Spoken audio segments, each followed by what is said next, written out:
was a dramatic penultimate round of the candidates in Berlin as the leaders could feel a mountain of pressure with the finish line in sight. Shahriar Mamedyarov kept his chances alive by knocking Alexander Grishuk out of the running, while American superstar Fabiano Caruana won a wild game against Levan Aronian to once again stake a claim atop the standings. Will Mamedyarov, Karyakin, Ding, or Caruana grab their place in history and challenge Magnus Carlsen for the World Championship crown? The answer in a do-or-die last round for all the marbles coming up next.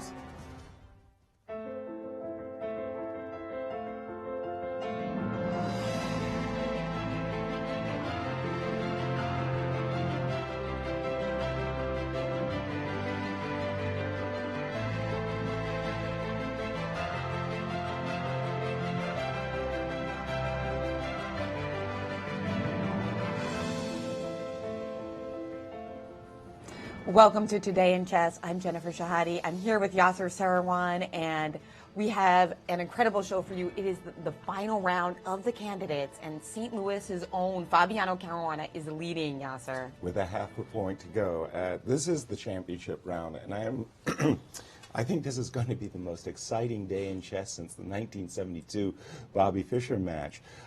We have an incredible games that we are following. Let's take a look at the standings and the pairings for today and show our audience what we're talking about, Jennifer. Well, there it is. Half point ahead of the field, Fabiano Caruana, with his game currently pending against Grishuk. Sergei Karyakin and Mamedyarov also in the hunt with 7.5. Slim chances, but real, for Ding Liren of China. Those are the four players who could potentially win. But let's see what the pairings look like as those three critical games are still going on. There was unexpected, as expected, there was a short draw between Levan and Wesley, both eliminated from the competition. Absolutely. And starting at the top, there we have Fabiano nursing that half a point lead. He can't get himself into a tie. His tie breaks are really poor. So a win clinches. Very important game going on there. Sergei Karyakin, Ding Liren. We're looking at this position. We're thinking Ding Liren might win. Vladimir Kramnik versus Shaq. That's a Donnybrook. Well, Shaq's up a pawn, but Vladimir has a very promising looking attack. Jennifer, we're on pins and needles here in the studio. Indeed. Anything could happen, but one thing's for sure, it looks even better for Fabiano right now than it did a couple hours ago when the game started. Right. But we also have Grandmaster Maurice Ashley for the potential road to victory for any of the four players who are still in it. And that number 4, think about it. There are only 8 players in the competition, and half the field could win the title today. That's just simply incredible. It shows how competitive the tournament has been so far, and what more could you expect from what has been simply one of the best candidates we've seen in decades. Well, first of all, let's take a look at the players. Ding Liren. He didn't seem like he had a chance, and I misspoke yesterday saying he was knocked out, but it turns out, due to the tie breaks, there's a slim road to victory. If he wins today against Karyakin and Mamedyarov draws, that's important. He needs Mamedyarov to draw and tie with him. And also, if Caruana loses in that three-way tie, then we go to the head-to-head tiebreak, and he wins out having defeated Mamedyarov. If Mamedyarov does not score any points, then Ding will lose to Caruana on a tiebreak. Just to show you how close things are. Well, that's his only route to victory. Meantime, Karyakin with a win would be fantastic for him, or a draw. Well, if he draws and Mamedyarov loses, he would need Mamedyarov to lose and Caruana to lose in order for him to get the crown. A win, however, gives him better tiebreaks against Fabi if Fabi only draws, and that's super important. And also, he needs Mamedyarov not to win as well, because Mamedyarov's tiebreaks are better than his. Following all this, folks? Well, let's go even deeper. Mamedyarov makes it simple. He beats Kramnik, and Caruana draws. That's it. He doesn't care what Karyakin does. He doesn't care what Ding does. Drop a bomb all you want. He wins it all. That's what he wants, just to defeat Kramnik, but he's got his hands full right now. We'll see whether or not he can pull that off. And finally, Caruana, the man of the hour. He's leading the tournament. A win by him, and he doesn't even have to discuss tiebreaks. He's in clear by himself. But there's a precarious situation. If he draws Grishuk, he will be begging for Karyakin or Mamedyarov not to win. He will need them to either draw or lose, because either one of them wins and ties him. That's it. He's out on tiebreaks because he has the worst tiebreaks of all. You followed all that? Well, we will now have to follow the games to see how that unfolds, as it's gotten very hot in Berlin.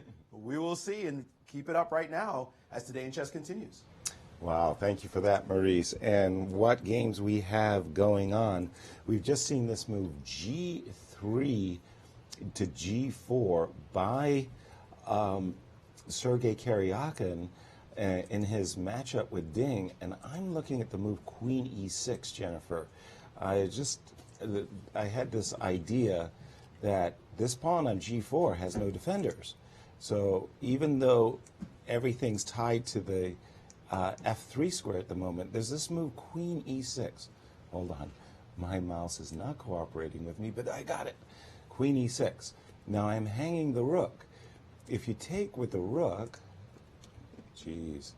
Okay, I'm having a bad day today to start the show. That's okay, as long as Bobby's having a good day. Yes, exactly. Queen takes G4 check, winning back the rook unless you play King F2. But then I have this massive check, separating the king's protection from the rook.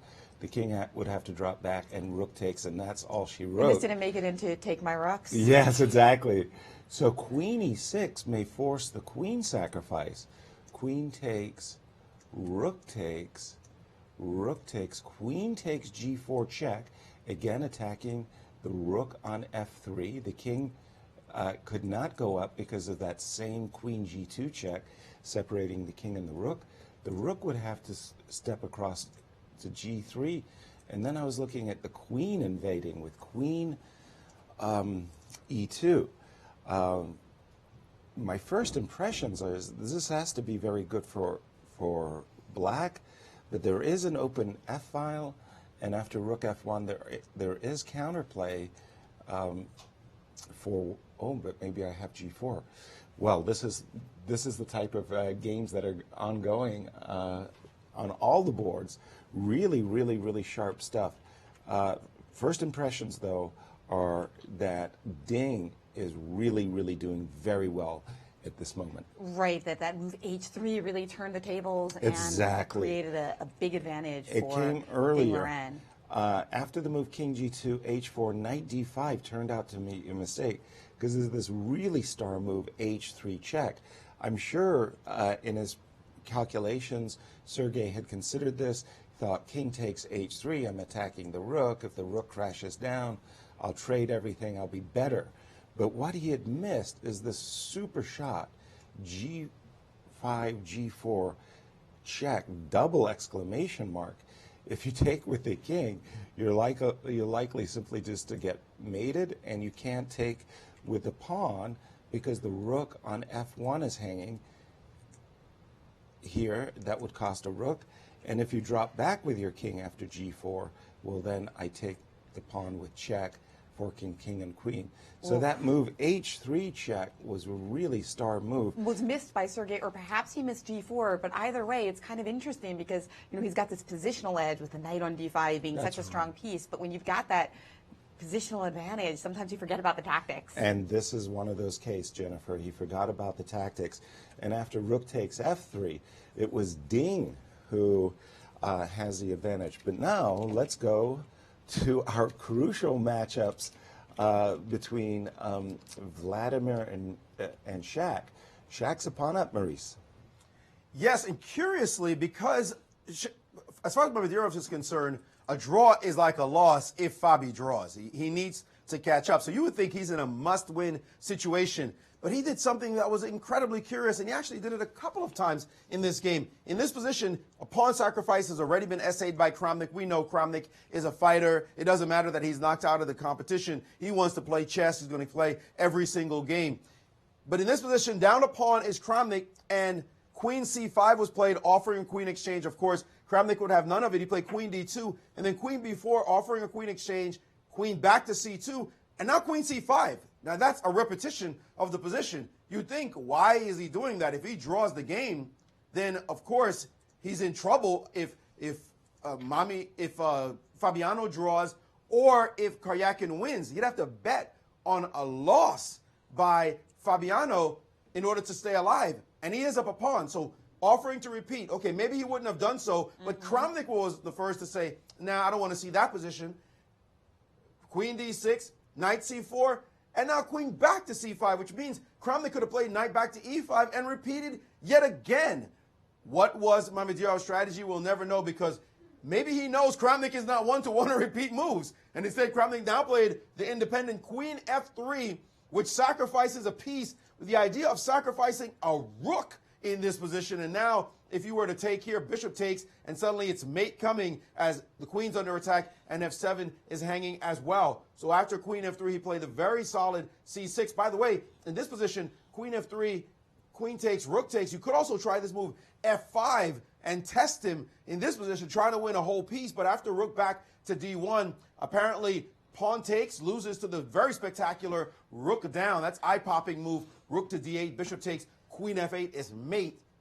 And if you play queen takes, then queen c3, and suddenly there's problems. g7's hanging, c7's hanging. It's not easy to defend this position. You play this move, then even queen check is hanging as well, with a queen penetrating into the f7 square, and that is all she wrote. So very enterprising chess. He played c6 instead to Mamedyarov, saying, no, I'm not going to let you knock me out. And they made a couple more moves from this position. Wild games, and all the American fans are holding on by their fingernails, as these games are not just solid, they're crazy, and rooting for Fabiano Caruana. What is he going to do? In his position seems to have improved somewhat, but we wanted him to win the game. Is that going to happen? Not that clear. Well, thank you, Maurice. And that game of Fabiano, by the way, again, really looks like a good position. To my mind, I'm an old French defense player, love those French setups, and it seems to me that this was actually a very critical position right back here. Sasha took the long-term decision. He really did not like this pin, this very awkward pin against his knight on f3. He decided to dissolve that pin with the move knight d4. It may look spectacular, but it's actually a very simple idea. If Fabi had captured and grabbed a pawn, there's this nasty move, bishop f5, trapping the queen, and after g6, bishop takes, pawn takes, bishop takes d5. Grishuk would be the one with an advantage. So Fabiano said, okay, you want to trade queens? Let's go. Takes, takes, takes, takes. And we have this middle game, two bishops versus bishop and knight, but I really like this decision by Fabi. c5, c4, and the idea is once the bishop drops back, he wants to play b5, and so he can play moves like a5 and d4 in the near future and target this pawn on b4. The problem from White's point of view is this bishop on g3 really is a passive piece. Grishuk will look for an opportunity to bring that guy back into the game, but it seems to me at this exact moment that Fabi's building up an initiative, and I like it. This would be a way to do it, yeah. Oh, just win the game. So we won't have to look about tie breaks and all of that stuff. But there was a very nice quote from Fabi about the loss that he had earlier.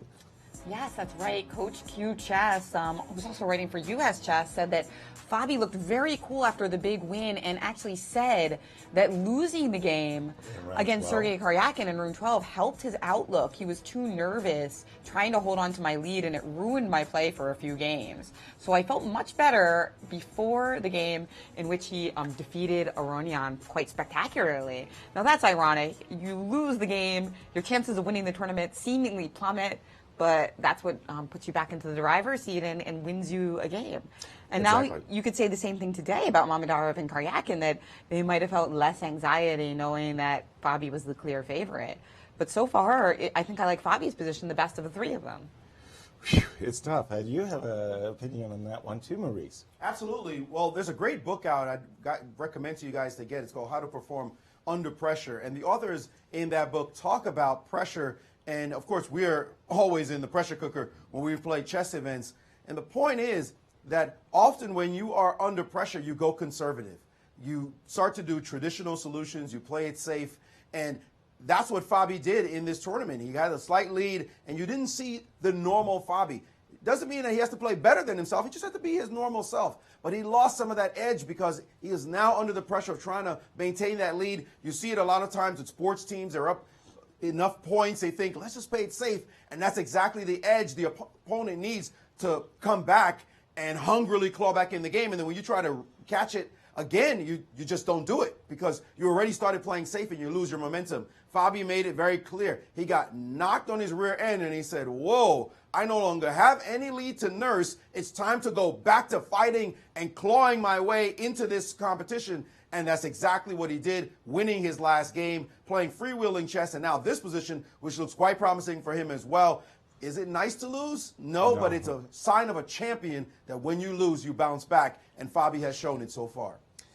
Absolutely. What an exciting round this is. Again, just from the top of the show, I just feel like this may be the biggest day in chess for American chess fans since 1972. This is just amazing stuff. Well, let's just hope it's not the biggest day of the year. If it goes in the direction we want, right. the World Championship will take place in London in November. And we have dates for that now, I believe. Yeah, that's right. I saw that they were November 8th to the 28th. We see right here. Okay, so that's the the World dates Championship for the London later this year. If Fabiano wins today, he'll be there. Absolutely. And of course, there are many permutations where a draw will also get him that seed. That's right. But a win, hey, that's a way to show Magnus. Actually, Magnus Carlsen himself tweeted today.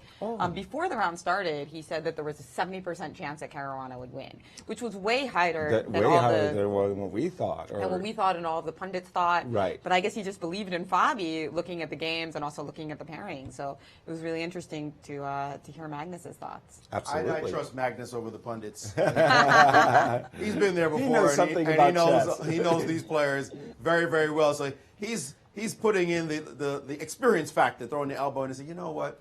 I played against this guy in this situation. I think it's about right.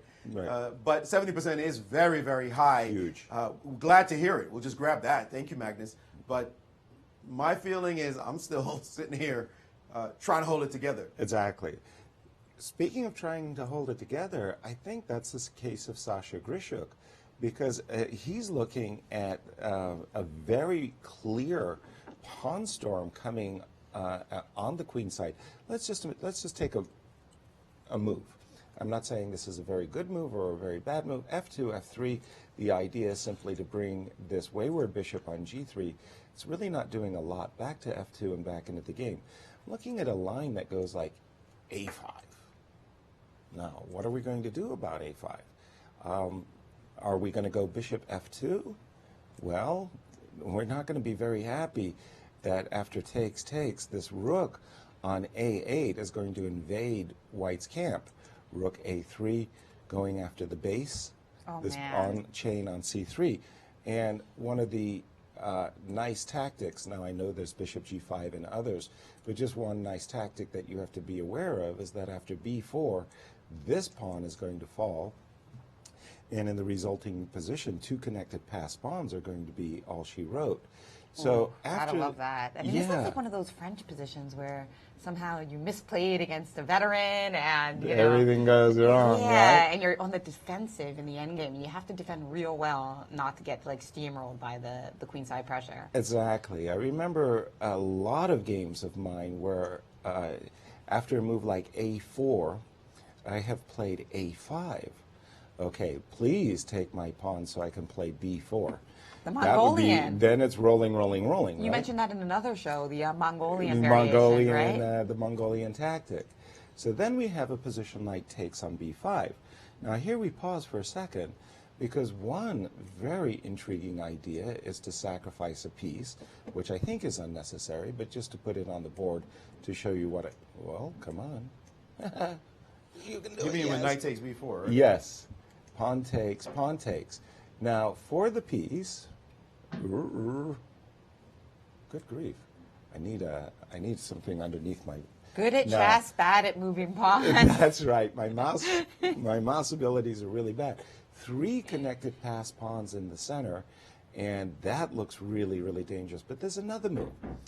How about this one, Jen? knight to a7. Very simple idea. Just recapture the pawn with the knight. And if b6, just... And if b6, knight to b5. And that pawn again, ain't going anywhere on its own.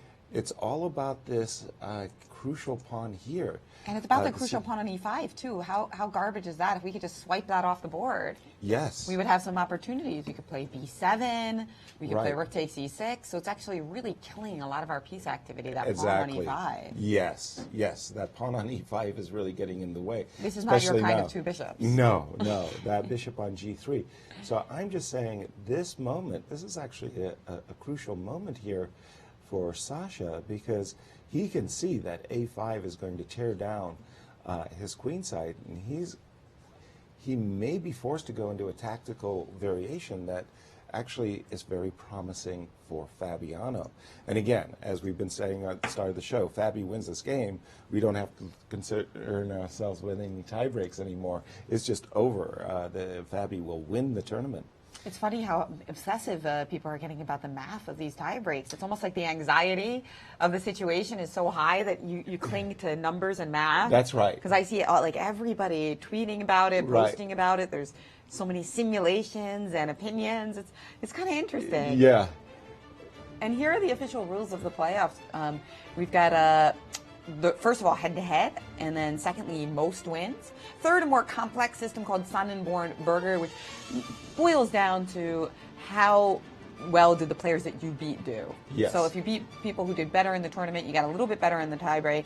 Now, finally, we see the two-game rapid match as a playoff, and that would be the fourth tiebreak, which is not going to happen. You know, my brother... I think it's actually been mathematically eliminated. It's been mathematically eliminated, indeed. My brother, Garry Shahade, actually just wrote a blog where he talked about how normally he loves seeing playoffs, but there is a way in which this format, these tie breaks, which I just generally don't like, they are actually adding a lot of drama to the final rounds. Yes. So, you know, just in this particular case, because it means that everybody's in a must-win situation, and normally Fabi could really close to a draw and really try to draw because he would be guaranteed at least a playoff. Now he's got to watch his back. Exactly. So it actually is interesting, and he pointed out, you know, that some tournaments do the blitz or the rapid at the beginning. Yes. So you kind of determine your tie breaks before the event takes place, which I also think is a really fascinating idea. Norway Chess did that once, I think. Wow. Well, I mean, I'm still on pins and needles. What's going on, Maurice?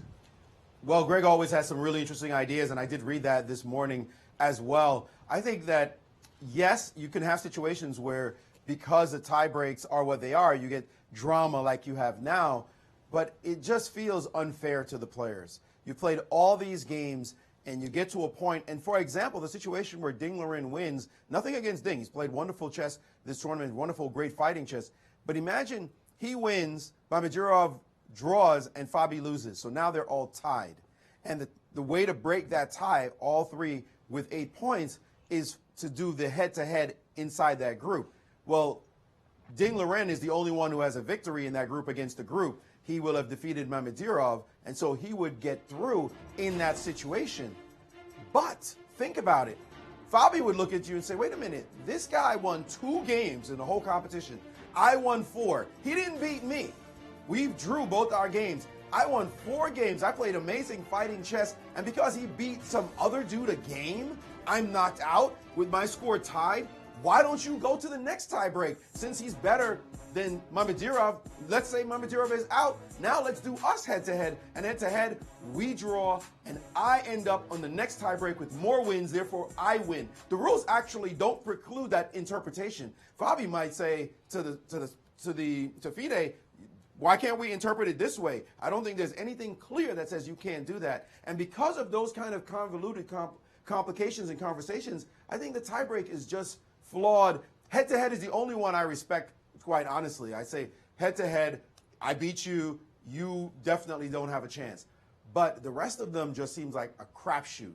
And it's just best that you have a playoff. Yeah, it's at the very end. It's head-to-head, not head-to-head-to-head. I agree with that. We've got the playoff, what's at stake here? It's a $1 million prize in a way as because winning the candidates might only pay just over 100K, but on top of that, that ticket to London in November, that's going to be worth a minimum of 500K. Right. If you win the world champ, over 700K. But it's the lifetime achievement, Yasser, for being the challenger. That is huge. Exactly. The sponsorship, the endorsements, the PR, the training that will, give you an experience for life to make you more likely to win again. They call that the Matthew effect. If Fabiano trains for this world championship, even if he loses, he'll be a better player for the rest of his life and be more likely to qualify and win again. Right, and also the experience factor and everything else. No, it's a career-changing moment for 4 players. And we're just wondering who's going to be the challenger. We know it's one of 4 players. At the moment, it looks very good for Fabiano, but it ain't over till it's over. No, certainly not, knowing that the other players have a lot at stake. And I'm really thrilled, though, with Fabiano's position and the fact that even if Kramnik has a meltdown, does blunders and time pressure, the nice thing is Fabi can see that happening. Right. And then still have a chance to press in his game. Exactly. So right now he's really going for that 2 results, and you can't ask for more. Right, and again, I'm don't ask me why, but we did see, by the way, in this position A4, and Fabi did not go for those lines with A5 that I had mentioned. Instead, he just defended the pawn on A6, which is fine. Now Fabi has ideas like capturing on A4, rerouting the knight to b5 so that the bishop will be forced to capture. So f2, f3. And now I find myself really attracted to a piece sacrifice. Don't ask me why, but knight takes, pawn takes, bishop takes. The idea is if I can get you to move your rook, then I want to just post up with bishop to c3, and I'm eyeballing 3 connected pass pawns coming cascading down the board with b4, b3, and so forth and so on.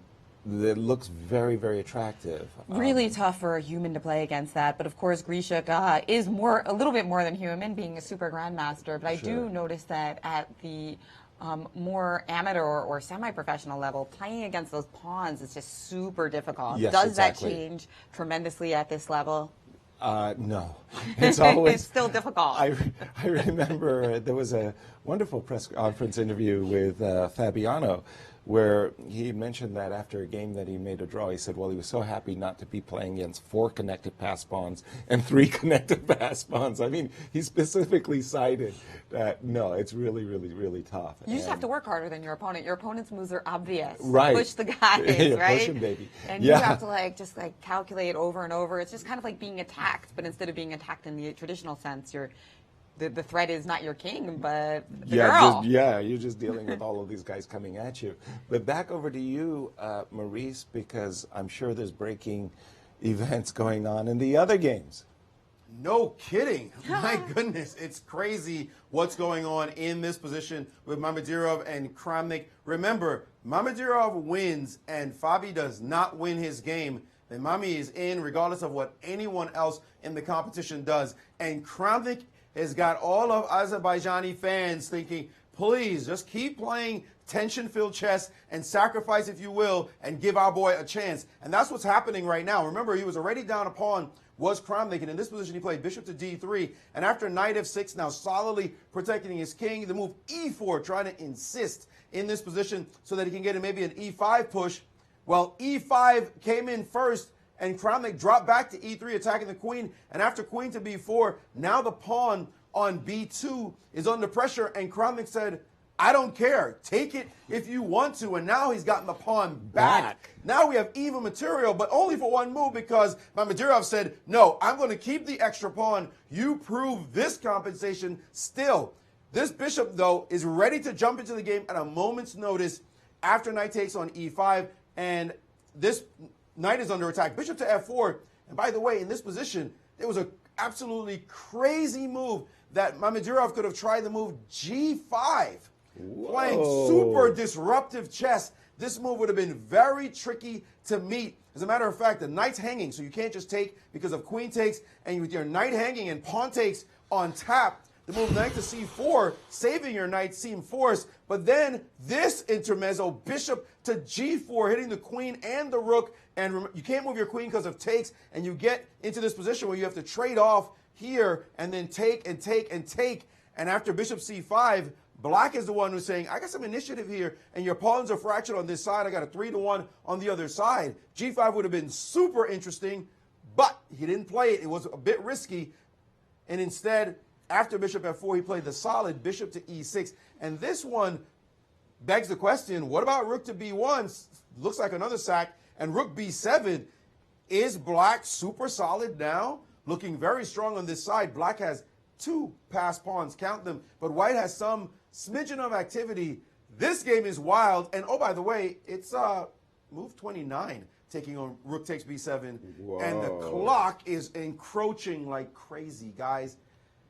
This is a round of chess. This is not something that Fabiano fans want to see. A victory by Mamedyarov means that Fabi must win his game. Well, when you mentioned that there's 11 moves to make and we're at 11:30, think about the fact that in the Grishik game, there's even more moves to make. So Grishik, yeah, I think they're only on move 22 or something in the Fabiano game. Is that right? Yeah, 22, 18 moves to make till time control, and we're already at 11:30.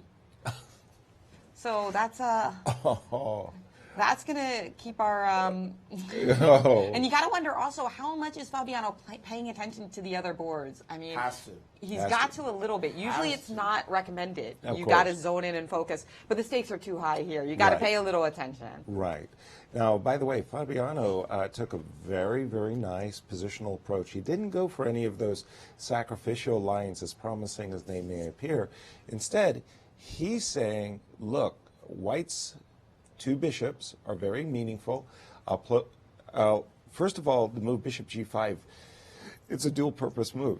It freezes this rook on d1. The rook on d1 has to maintain its guard over the d2 square. You cannot allow this dark square bishop to land on the d2 square, which would attack the base of the pawn chain on c3. Secondly, he's saying, look, in the near future, I may also play bishop f4, forcing either a trade of bishops or the loss of this pawn on e5. You take away white's 2 bishops, then he has no play in the position.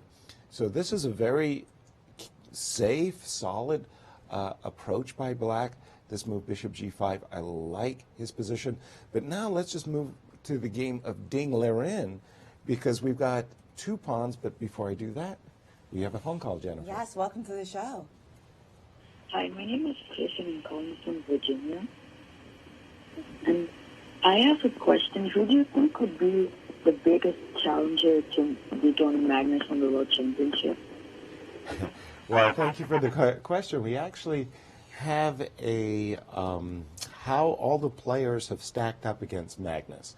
Bottom line, Magnus has an edge against everybody in classical chess except for Ding Liren. They've only had 2 games, and both of those games were drawn. But we had some pretty decisive results with Magnus Carlsen in the Champions Showdown against Ding Liren. Yes, yes. And here's the actual, only in classical chess. These are only their classical games. But if you look at that table, you see that Fabiano has beaten Magnus 5 out of the 9. And look at Kramnik. Kramnik has a great result too. But I think that I mean, I know it might sound biased, but I pick Fabiano Caruana as having the best chances, and then I would also like to see Vladimir Kramnik because of the preparation. I mean, I think that the preparation that Fabi will put in and execute will be really good. Yeah, I was just saying, of the 4 potential challengers, Ding Liren, again, not enough games, but I think Fabi would actually be the player that has the best chances. You would pick pre-tournament. No, pre-tournament, I was actually Vladimir Kramnik and Levon Aronian and the 2 Americans, of course. But I'm just saying, of these 4 players, Fabiano has really defeated Magnus the most times. And it's important. That's an important stat, right? The fact is, fear counts. Respect counts. You can see some players when they sit against Magnus, they think, how am I going to beat this guy? I mean, he's an incredible player. He's been an incredible champion.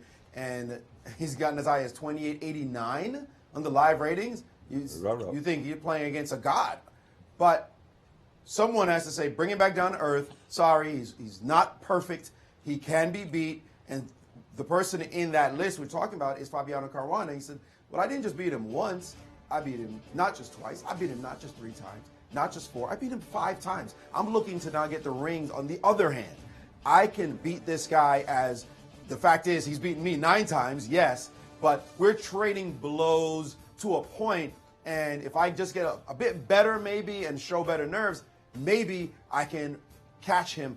And Karyakin showed that it's possible to fight Magnus. Magnus really seems invincible sometimes, but Karyakin showed in a match that it's possible to at least fight Magnus Carlsen, and I think that Caruana will come in with that self-belief that he's got a shot against this great champion. Absolutely, and big development going on here in Fabiano's game. Why am I looking at sacrifices? I keep looking at sacrifices for Fabiano as if he's desperate or something.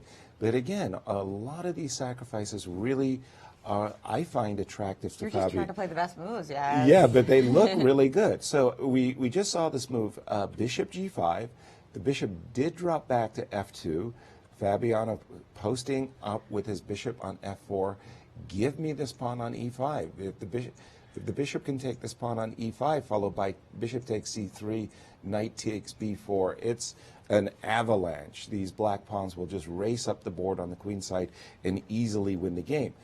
Bishop to c5, looking for the possibility of bishop to d6 to defend the pawn on e5 from the side. And that bishop has improved. Big time. However, bishop takes pawn. I love it. And then after bishop takes f8? Rook takes f8. And I'm just sitting there saying, boy, how are you going to defend this pawn on c3? This just looks really, really attractive to me. And I guess the move has to be played as rook e3, yeah? You've got to defend this pawn on b4, on c3, which defends the pawn on b4. Now, I realize, unfortunately, that my intended move had been d5, d4. But I see that there is rook takes sacrificing the exchange back, and white is doing fine in this line. Yeah, and I was looking for, was there any way for you to interpolate bishop takes c3? No, because of rook takes e6, right? Right. Bishop And takes I, c3. I, on the other hand, Yes. can't, and rook takes e6 is too strong. Exactly. I'm letting my rook into the game. The knight's in take, the pawn is in take. Let's just continue that line one further move, because there is this crazy move, knight d4, attacking the rook, attacking the bishop. This bishop is hanging. A lot of things are in take. Yeah. You have to calculate, and you have to have nerves of steel. So you're just saying, like I could play, I can't play rook takes d4 because bishop takes d4 comes with a nice check. Correct. Interesting line indeed. Wow. So, lots of, it's very tempting possibilities. Very tempting. By the way, we could also maybe just king takes. But I was thinking maybe I could play for f4 in that type of line. Well, then we get the variation that you wanted, which was bishop takes c3 and knight takes d4, right? Yes, that's true. So if I could just get this one thing in, I want to bring my king very nicely to d6. Oh, ooh, it looks too easy for black. Then the pawns come. Fun Maurice, times. over to you. What's caught your eye? Man, I was looking at something else, and you played that, and I want to look at that. These games today, other than the draw between 2 players who were knocked out of the competition, these other 3 games are all we could have hoped for. Absolutely. Every single game full of fight, full of desire by these players. Even the ones who have nothing to play for are playing like that it's so critical what they do. First of all, Grishuk. We joked yesterday, what would be Grishuk's motivation? And we talked about maybe some money might come in from a phone call from Moscow. Clearly, Grishuk doesn't need that. He's a fighter. He's a gladiator. And he says, I'm coming to the board. What do I have to lose anyway? Let's play some chess. Let's see what you've got. Prove yourself to be a real champion. So Grishuk playing now. Christian Carrillo, Grandmaster Carrillo, our colleague, made a point that Grishuk also knows that if the ball starts bouncing the right way for Fabiano, then that is if either Mamedyarov or both Mamedyarov and and Karyakin draw their games, then Grisha could always say, you know what, let's just take a draw and stop the struggle. There's no reason to continue because I would have to defeat you if he's in trouble, that is, if he's in trouble. If he's not in any trouble, he might say, I'm going to keep hitting you. So he's showing gladiator spirit, as is Kramnik. And look at this position, bishop to e6. Kramnik has no chance to win this tournament, but rook takes on b7, bishop to c5, and now the KG king to g2. Yeah. Down a pawn is Kramnik, but he's saying, what are you going to do to improve your position? And be very careful. I might hit you in different directions. How exactly is not yet clear, but he does have a plan of sending his G-pawn up the board. And if you think Kramnik will not do it, then you have not been watching Kramnik in this tournament. This game is incredibly sharp. So much more to go. And move 30 only, though. 10 moves before the time control, both in a heavy time pressure as we speak. This is a wild one. And what would Talk happen about if nerves for both players. Sorry. what was the idea if okay, so king g2, the idea was that if we wanted to play bishop g5 last move, but there was queen a1 check maybe? Yes, But that's I mean- exactly right. Well, I don't even know if that works though. Is that a certainty? Queen There's a1 because the f6 is hanging in the end, right? Right. Oh, maybe you have something better? I don't know. This was a tricky. I understand what you're saying, that you would be delighted as white to be able to establish. Get those dark squares. Exactly. But you think exactly. there's a better move after king g2 potentially? Well, just a second. maybe Bishop bishop g5 is a very attractive move, right? So let's just see what is wrong with that. Bishop h3 comes to my mind as one potential downfall of that move. But then But it doesn't threaten anything. No, it because doesn't. B1 is covered. Correct. There's no threat. Sorry. Because b1 is covered, so you can just play queen f6 and win the game. Correct. Yeah, Because rook queen coming back a1 to check, B1. rook comes back to. I can't back rank mate. So why? Oh, there's knight g4. There's knight g4, and be careful. There's f2. So you can never play queen takes g4 because of f2 hanging, and if That's knight right. takes. And you're not in time to. Don't. Oops. The queen does great job there. Okay, and then we got mate, and maybe But maybe queen f6? Can we continue that line? maybe knight takes e4 is an improvement on your idea. Yes, Knight instead of takes- knight g4 to just snip a pawn. So same thing. Queen takes e4, queen takes f2, and mate. And if bishop takes, then queen a1 check. Same line except we're up a pawn. Oh, very good. Thank you. Same line as yes. before. Yes. Well, you'll lose the c6 pawn, but you'll take this position. At the moment, 2 pawns to the good Oh, you for mean black. bishop f6? Yeah, so that's complicated. So that's why. But I Kramnik- love this move, king g2. King g2, you know, Tucks your king away. and now Yep. bishop g5 perhaps is a threat. Absolutely. Not to mention, oops, excuse me, where is it? So we do have this position. Because bishop king c5, g2. I mean, yeah. like we're taking all the defense away from our pieces. So what to do now with bishop g5 is a big threat for Vlad. Exactly. Exactly. And rook d8 just walks right into the bishop g4 move. King There g2 was are- a fantastic move. Exactly. King g2 is that kind of just Star. make sure you have no checks. Just make you have to think about the position and now what do you do? It's always great. It's a typical thing with players that they always want to do something, right? I want to do something. What do I do to threaten something? What do I do to threaten something? And often when you create concrete threats on the board, your opponent, as a super GM, will say, well, I see your threat. I answer it. And in fact, Levon Aronian made this point to me, the exact point. He said, one of the worst things is just giving a strong player problems to solve, concrete problems, because that's what he's trained to do. I will solve this problem. Next thing I solve this problem. If it's not an unsolvable one, then I will just solve it. But if you make a move and say, your turn, how do you improve the position? What is your intention? Now you have to stop and think, what do I really want to do? And what are my opponent's possibilities? And now that he doesn't have something very concrete to solve, he has to solve the potential, the things that scare you. And that is harder to do than here's a problem, solve it. Here's a problem, solve it. King g2 secures everything. Doesn't necessarily threaten anything. Maybe it does threaten bishop g5, but it leaves it up in the air. Is it bishop g5? Is it g4? You don't know what's coming. You make a move. Now, Mamedyarov has played the move rook to e8, which he hopes Right. is a strong move. And Bishop I was- g5 I'm looking at bishop is a g5. good question. What do you do about this particular move in this moment as g5 now hits f6, through to f7, and we got to also wonder about that c6 pawn. It looks like And all the tactics now. looks like it's hanging. I guess we have to. I guess we could move the knight, and then if knight f7, we have queen takes f2. Is that like survivable at the end? Well, but Well, where are you moving your knight? Is a important question. In this particular case, the reason why king g2 was so sweet is that when the king was on g1, I was checkmated after this move. Now I can grab the piece and look, this bishop on d3 controls the square, and I'm just a piece up. Bobby would be pretty happy with that outcome. Right. So the knight cannot move to g4, probably has to move to the side of the board. Ugh. You had mentioned, Maurice, ideas of g3, g4, kicking that knight, you know, completely out of the game. And, you know, if we get some position Wait, like wait, wait, this. back up, oh, back sorry, up. sorry. f7.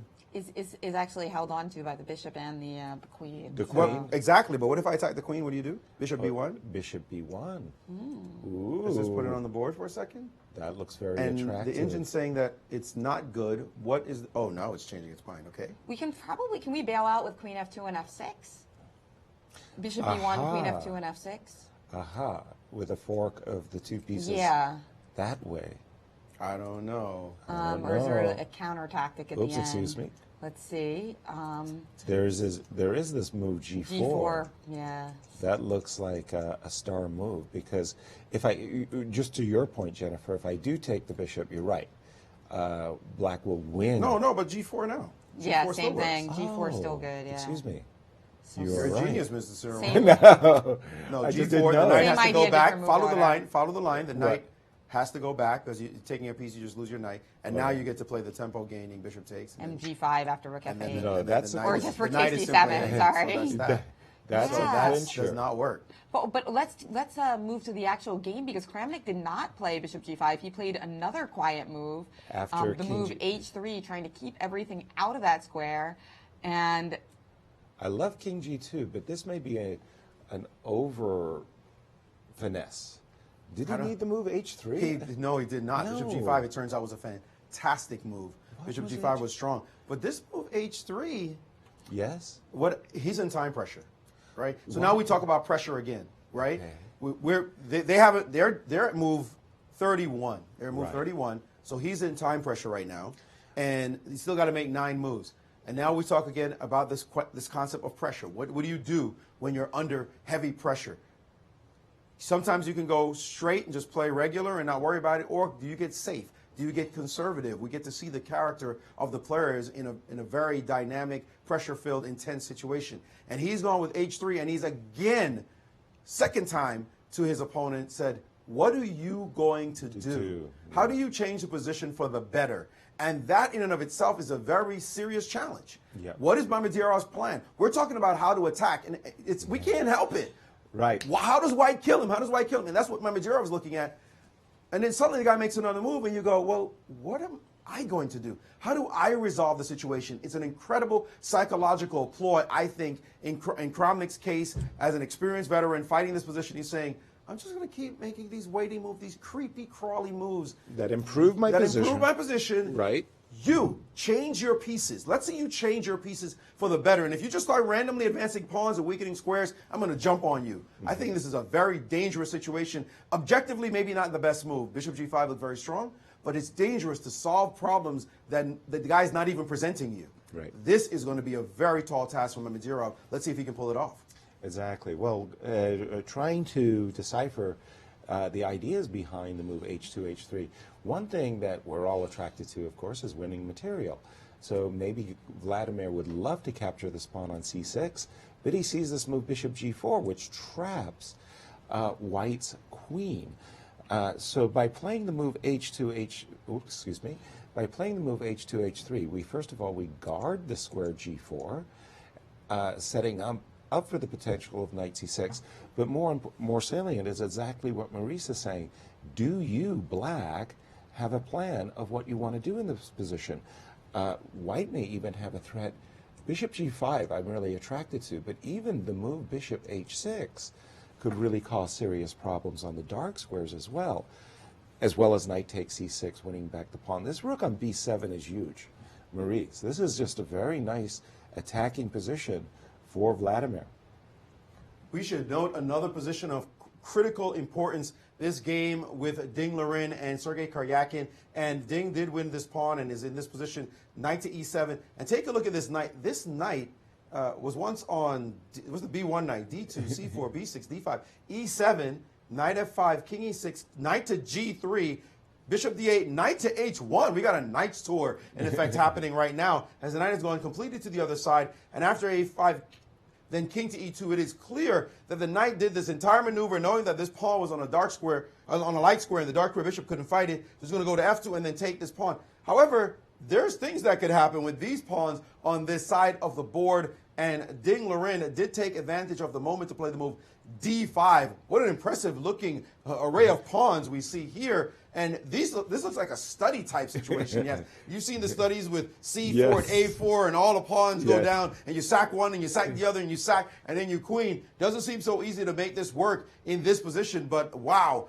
they are still fighting it out. Will Ding Liren, he needs to win. He's desperate to win this game. If he wins the game, then he has an outside chance. So we'll see, as Karyakin is thinking, I cannot afford to lose. And a draw, I think, also fails for him. Oh, well, if Fabi loses, then he's in with a draw and a Mamedyarov draw, a loss, that is, loss as well. So there's all kind of complications in a position, all kind of complications as far as the parents are concerned, in a situation where there are complications on the board with time pressure afoot. And we do have a move from Mamedyarov. He played the move bishop takes f2. Yeah. Whoa! Bishop takes f2. I don't understand. Let's take a look. I guess there's a bishop takes h3 check coming. Oh my goodness! Bring up that board. Absolutely. Oops, wrong board. Sorry. Here we go. h2, h3 was supposed to be this nice, solid, improving move, and bishop takes f2. Smack, sacrificing a piece. Now the whole idea is this queen defends the f2 pawn. So let's take a look at what Mamedyarov has in mind. Queen takes c2. Well, it's time to go. Queen takes f2, check. Or bishop takes h3 check, right? Yeah, I think so. Yes. Yeah, you said queen c2. You meant queen f2. So now let's say I move my king. We're going to see takes, right? Takes. And there's a rook takes e5. So at the end of the day, that's a lot of pawns. That's a basket of pawns, isn't it? Yeah, but it's you're going to be getting even material. Sacrifice. But you're getting the a7 pawn, right? And rook a7. Well, but it's 4 versus 2. That's a very good exchange. I thought Shaq was in real trouble after this move h3. h3 was not it. h3, it was great to generalize like I did, but it turns out concretely bishop f2 was a causes tactic. this possibility, and now he's back. He can bail. He can bail out with this position. But is he... Rook a7 looks forced, right? Or looks best, right? But what is this? This looks. This is just a very like good a draw, bishop, no? right? This is a very good bishop versus a rook and pawns. Wait, what'd you just do? Aren't you dropping the c pawn if you do this? Yeah, okay, fine, but or are you going to put the bishop on b5? No, you're just going to give the pawn up? Yeah, I'll just give up the pawn, and I'll just say, look, my bishop just protects everything. So you're saying Mamedyarov has brilliantly forced a draw. Is exactly. That's exactly what I'm saying. How I think strange. That this is a dead draw, actually. Which is great news for Fabi, because a which draw, is great news for Fabi. If that result becomes official, Fabi will, then look at the position and see if Grishik might want to draw. Now let's take a look at Fabi's position, because I was very favorable towards his position. Let's see what has happened when we left it. We were just about these parts. We had been looking at some very nice exchange sacrifices, which looked, frankly, very promising for black. Fabi said, no, I don't have to sacrifice anything. I'll just play safe and solid. Rook d8, bishop g3. This is a nice bishop, I must say, posting up right here on g3. Rook e2, g5, artificially isolating the e5 pawn. It means that in the future there can be no f4 push. King f1, king f7. This is all looking good. Bishop c7. He's offering a repetition. I think he's probably typically was in time pressure. No, they're basically playing on the increment. Yeah. Right. So 9 right here, just after get a bishop couple of c7. moves. Okay, Fabi, I would have repeated once, 100%, just to see what my opponent is doing as well. with the move rook But it rook depends. D8. If Fabi was ahead on time, then repeating may just give his opponent a breather, right? Fair enough, but okay. Again, he says find a move, but he took his rook off the A file. I like the rook on the A file.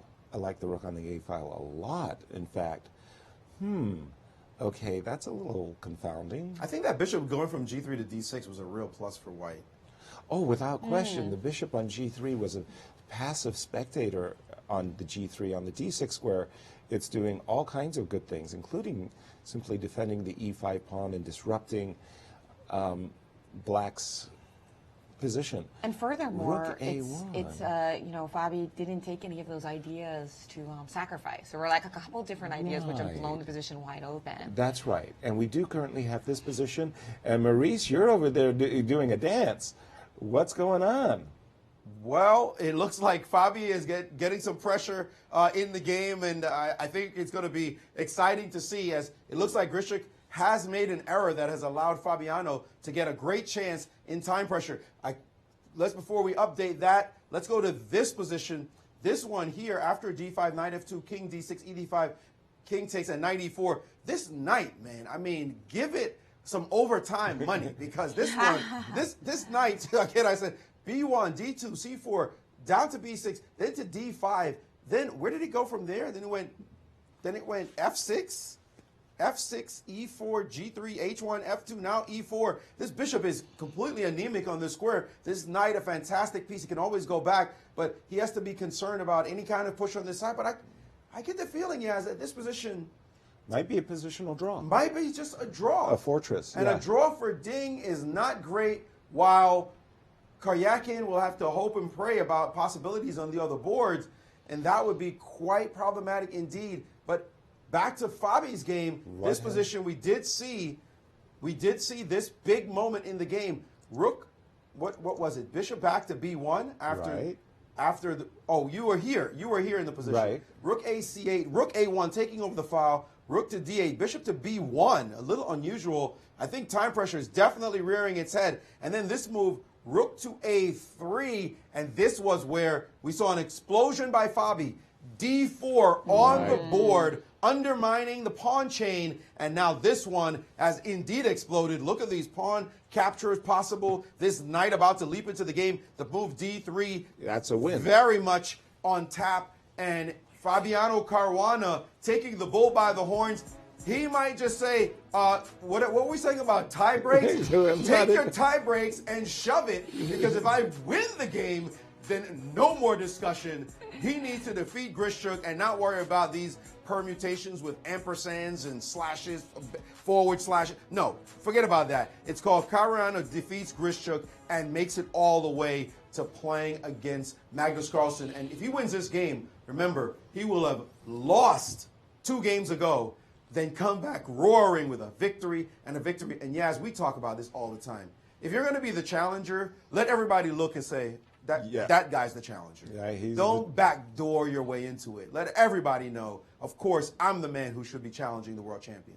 Yeah, let Magnus sweat a little as he's eating his popcorn, watching these games. This Absolutely. This guy. I don't think Magnus sweats. I'm not sure if Magnus has sweat glands, actually. That guy is Joe Cool. Take us through it, Maurice. So we've just seen this breakout with the move D4. So how would it go after AB, AB, C3 takes D4? I'm assuming we're going to see knight takes D4, recapturing the pawn. And, okay, you have a runaway passer, C4. But after rook A7, what's the follow-up that Fabi has envisioned? I'm just trying to figure out how you got to this position. Well, I thought that the rook on E2 went to A2. I'm just looking at, do I have the wrong position? I know that was the other way. I think your position is... Rook on Bishop was already on B1, so the rook... Right. So we went rook A1, rook D8, bishop B1.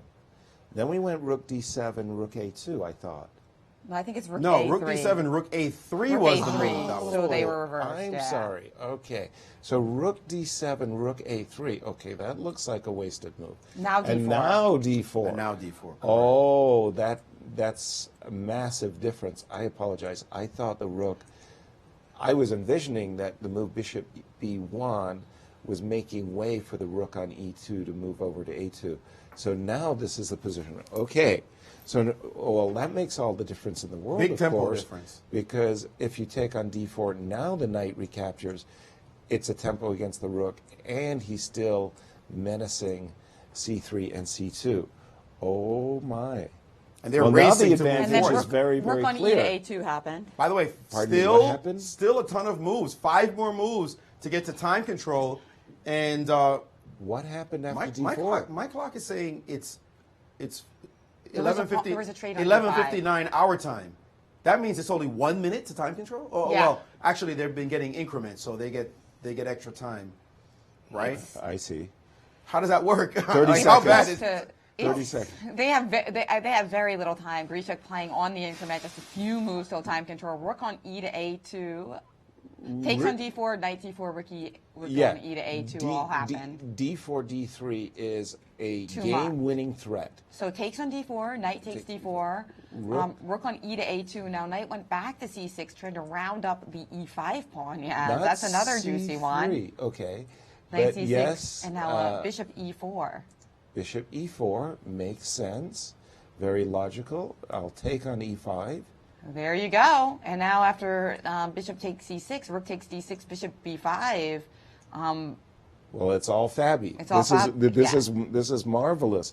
And when he makes because time it's- control, he can take a look at the other games, because relax. it's bishops of opposite color, but the most dangerous pawn in the position is this passed c pawn, and definitely Grisha trying to claw his way to a draw. But this is great news for Fabiano fans. Bishop of opposite color, no losing chances and winning chances for and Fabi. nobody's going to catch him. Well, but bishop opposite color, if this starts to lean draw, a blockade on c2, for example, that is unbreakable, then it's not that great if the other boards were more explosive.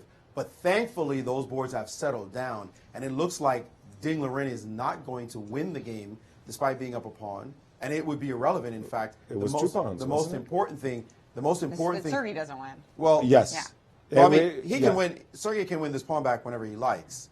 I mean, that's not That's true. You're right. He has to be clear. careful about this a4. But yes, you're right. He is up 2 pawns, but it's not very easy to break through here and make it work. We'll see, as he's still working hard. But even if he wins the game, Ding Liren, this result would be great for Fabi as long as this one is only a draw.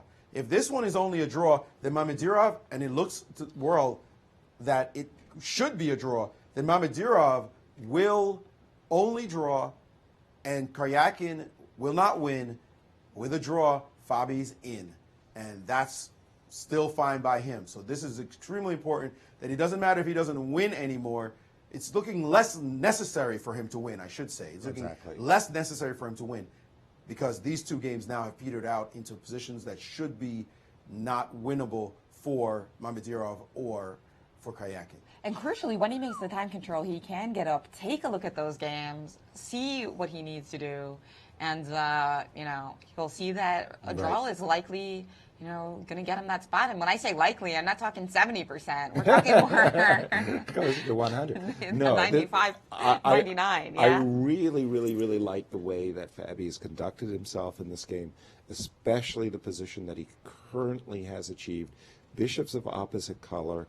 He's on the sunny side of the position, and it's like he's got the draw in the pocket, essentially. Yes. And he doesn't have a lot of time to look at the other games, so this is so critical, because if it wasn't for the fact that these games seem to be petering out, he would need that potential winning chances. Yes. So just the way that he's playing this tournament, ever since that loss. Wow. It's a champion. It's a challenger to Magnus. That's how he's playing, isn't it? It ain't over till it's over, but I feel it. I don't believe in jinxes. And here again, now keep in mind, these gentlemen know each other very, very, very well. Similar in age, 9 to 5, 17 draws. They've really taken the measure of one another. And gosh knows how many rapid and blitz games that they've competed against one another in Grand Chess Tour. They know each other's strengths and weaknesses very, very well. That's 31 classical games. Wow. And that's just classical games. We're not talking, as you said, about the rapid and the blitz games. But the classical games will be the one of import. Clearly, Magnus with the edge there, but he knows Fabiano Caruana will be a dangerous opponent. Yes. And we've seen these two battle right here in St. Louis in Sinkfields Cup. Who can forget that game where Fabio won his black, the double king pawn, where Magnus failed sacrifice on f7. Right.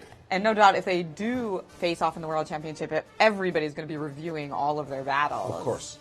And not again, just their teams. When you talk about the streak, the Sinkfields Cup streak that Fabiano had, one of the most extraordinary things about that +7 result, that 7 wins in a row, was the 8th game was actually he was white against Magnus, and remarkably enough, Fabi had a winning continuation in that game.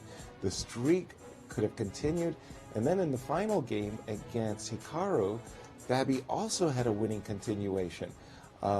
It would have been Fischer-esque proportions if he had just won those positions as well. So it was just an extraordinary.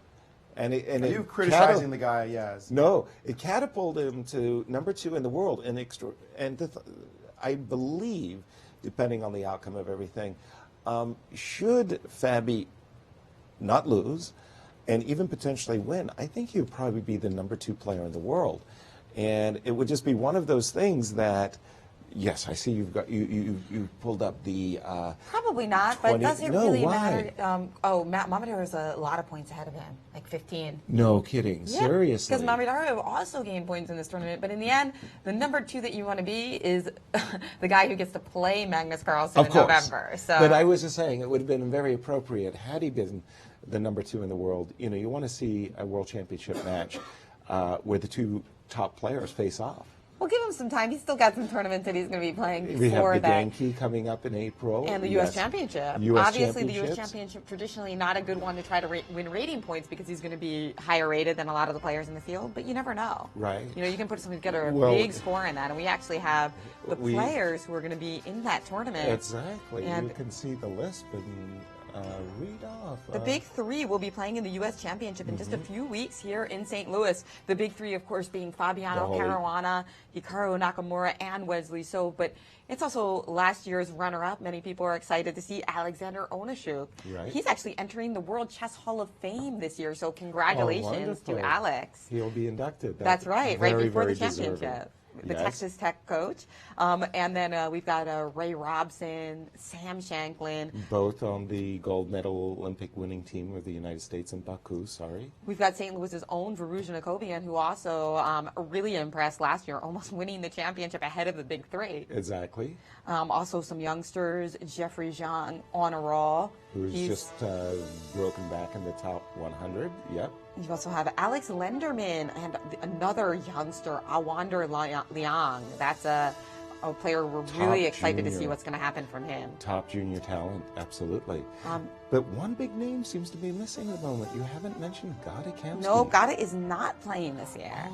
So he won't be playing. Yaroslav Zharabuk, who did so well last year and plays for SLU, is another contender, as well as Viada Zoria, a player that we haven't seen in this championship for quite a while. So that'll be interesting. And of course, speaking of Gata Kamsky, who we won't see in this U.S. Championship, here we do see him in the 1996 FIDE World Champion, which was the last time that an American competed for the World Championship in a failed effort against Grandmaster Anatoly Karpov.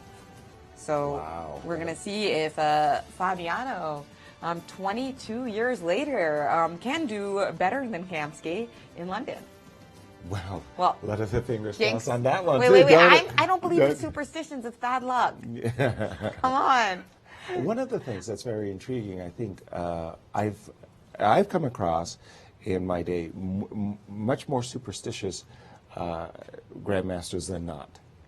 You have come up with Lucky Pen. Lucky Pen especially. But not the Lucky Shirt. Because you do have to change your shirt for these long tournaments. But no, I mean, people really do believe, like they take a walk, they did their exercise, they did the routine, they won. They did it again. They won. Now suddenly it's like I'm going to keep repeating everything I've done for every day, the routine of exercise, walking, and whatever it is, that superstition they cling to it. Well, that probably has a positive function in chess preparation, Yaz, because you're so mentally drained. Keeping some things the same is a great idea. Exactly. So even though the superstition is not accurate, it maybe makes you more relaxed because you don't have to think about what to eat for breakfast. If your lucky omelet made you win 6 times in a row, that's a lucky omelet. One more thing you don't have to think about. Send me the recipe. I'm all for it. Over to you, Maurice. What have you got for us? Well, the big news is they have all made time control. So time control has passed. Move 40 is no longer impending, and they can now sit down and inspect the end games to see what the real situation is. Caruana can take a walk, look at the other boards, also look at what his situation is. His position, as you mentioned, Yaz, is definitely better, and he's the one trying to win that game. Does he have enough in that bishop opposite color ending? Well, thankfully, he has 2 rooks on the board, and that does alter the calculation, the calculus of how you assess positions like that. It's not just bishops and pawns. So that one is there. This one between Sergei Karyakin and Ding Liren doesn't look like it will be a draw because there's no way for black to break through. There's just no moves to make that gets black in. The best he could do is somehow maybe sacrifice this pawn. It looks as though this protection is on this side. He could play a3, but that gives him 1 less break. And then how do you get in? The knight can just shuffle back and forth. This bishop can't improve itself to get on the other side. Imagine, for example, putting a bishop here. It could stalemate the king, but even if it did that, it wouldn't even matter. How do you get past the light square blockade? Looks as though Karyakin should draw this game. Bad news for Ding Liren and Karyakin, as Fabi's in a great situation. The only question then for Fabiano Caruana is this position.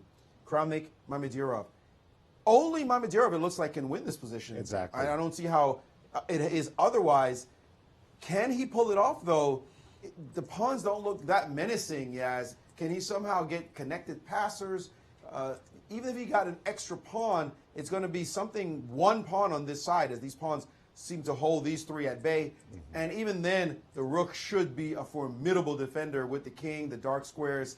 Seems as though at this moment, the bookies are saying Fabiano Caruana and one Magnus Carlsen is seeming quite prescient in this moment. I think it's better than 70% now. Better than 95%. Yeah. But Yaski's accusing me of jinxing. It is 2 pawns, and I could see ways that Mammy could make some inroads. But, again, the 2 in the exchange, I really don't think that he has any losing chances whatsoever. I mean, it's very, very hard for me to envision a scenario where, Black's knight is basically unassailable, right? If Black plays h5 and f6, I mean, Black has a fortress. But then the question is, can he press? But going back again to the game of Fabi for a moment, Maurice, this could all be very academic because it really looks to me like a very good, dare I say it, close to winning position for Black. How exactly is Grishuk supposed to defend his position? I don't see a good defensive setup. Well, I think he has to guard the c2 square at all costs. He's going to lose the pawn. For sure, at least it looks like that pawn can't really be protected and deal with the threat of the pawn going down the board to c3. The thing here, though, Yaz, I would say, is White does have his king in the mix, right? So you'll have to break down both rooks and bishop and the king, right? So if the king is going to hang out the whole time on that side as well, he should be able to set up some kind of c2 action, especially if your pawn gets to c3, then bishop to d3, and bishop to c2. He can even play bishop a4 and bishop to c2. Put the bishop on c2, and then the question would be to you, how do you break that blockade? Remember, the rook is on the 7th as well. Give me a specific move. Bishop Let's a4? play bishop a4. Let's just test that. Okay, let's just test the water, so to speak, yeah? Engine doesn't like it at all? Give me a check. First of all, I don't think you're going to go king e4. You may be walking into a mating net. I'm not going to make you happy with me. So you're going to go king e2, correct? Yeah, actually, king e4 loses my rook on a7, it looks like. King e4, rook e1 check. And then I have to go to d4 and bishop e3 check, and there goes the rook. Whoops, that's a skewer. That's a nice one. So you're going to have to drop back either to e2 Let's do e2. Okay, let's do e2. Now, let's say I'm just trying to simply win. Let me go rook here. Okay, so now I can't Well, get... my idea is to play c3 and maybe rook d2 check on a good day. So that means if I play rook d7, you maybe trade and c2 and c3? And then I want to play rook b2 check. See, if I can go pawn to c3 and rook to b2 check, life's very good too. I'm telling you, Something this weird. Pawn, Okay, this pawn is really, really let's scary. watch that line. Let's watch that line, though. Which one would you I want to like? play... Rook d7, did you want to play? I just noticed a variation. Sorry. Let's play rook d7 just for a second. Okay, Takes, I'll takes. trade, and I'll play pardon me, take. Mm-hmm. I'll play c3 with the idea... Now I play bishop back. Bishop back. Okay, so after rook takes... Yeah, you'll get your pawn. Bishop here, perhaps? Let's just see. I mean, Yeah. what is your breakthrough? Well, I was going to... This one, bishop d3. Bishop d3. So let me take that last move back. So if I bring my king to d4, but you can understand what I'm saying. I feel You it. feel Yeah, it. I feel it. I know what This you're is trying to obviously do. a two-result game, and More of a ooh. two-result game than No, but in this Kramnik position, Mamedyarov. But let's take a quick break as we find out if Fabiano Caruana will challenge Magnus Carlsen in the fall. We're at the last round of the candidates, and we'll be back in just a few minutes. 2-10s, Jeff. 2-10s.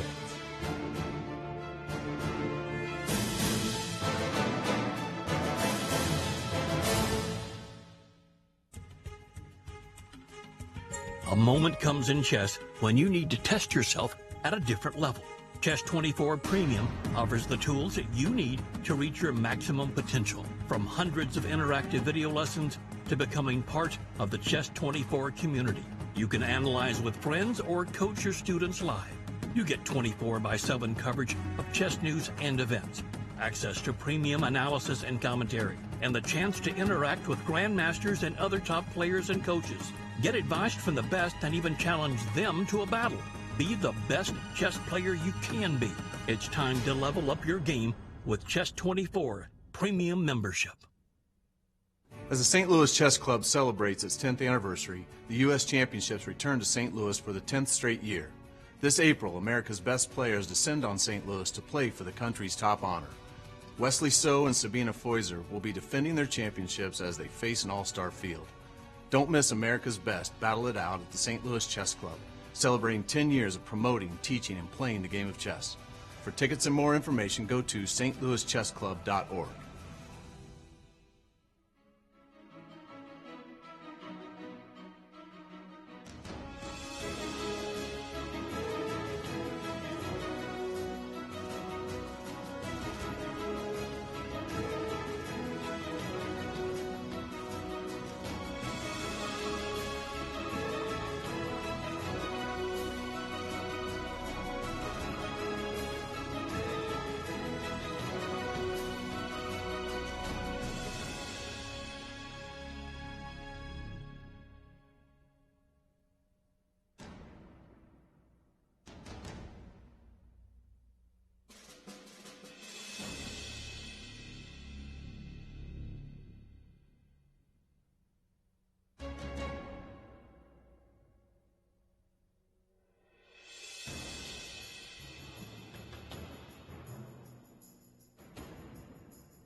Welcome back to Today in Chess, where we have breaking news. The game between Sergei Karyakin and Ding Liren has been drawn.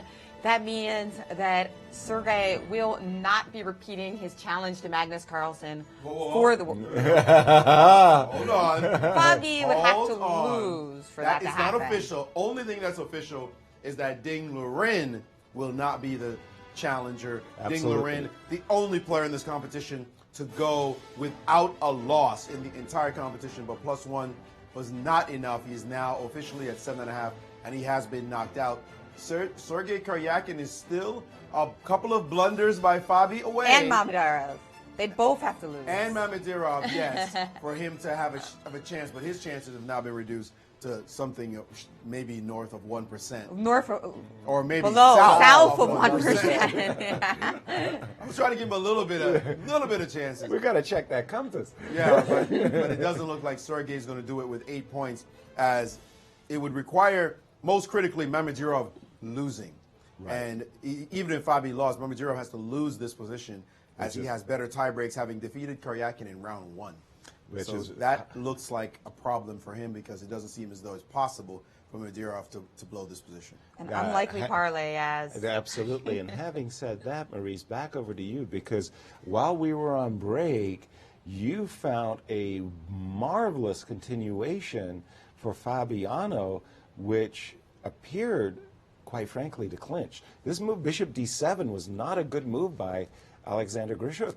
Yes, and we should point out this final position, by the way. This one, the pawn on A3, looks quite impressive in the Ding Liren game. But the problem is now there are no pawn breaks on this side. There's no pawn break through C4. This knight just has to shuffle back and forth.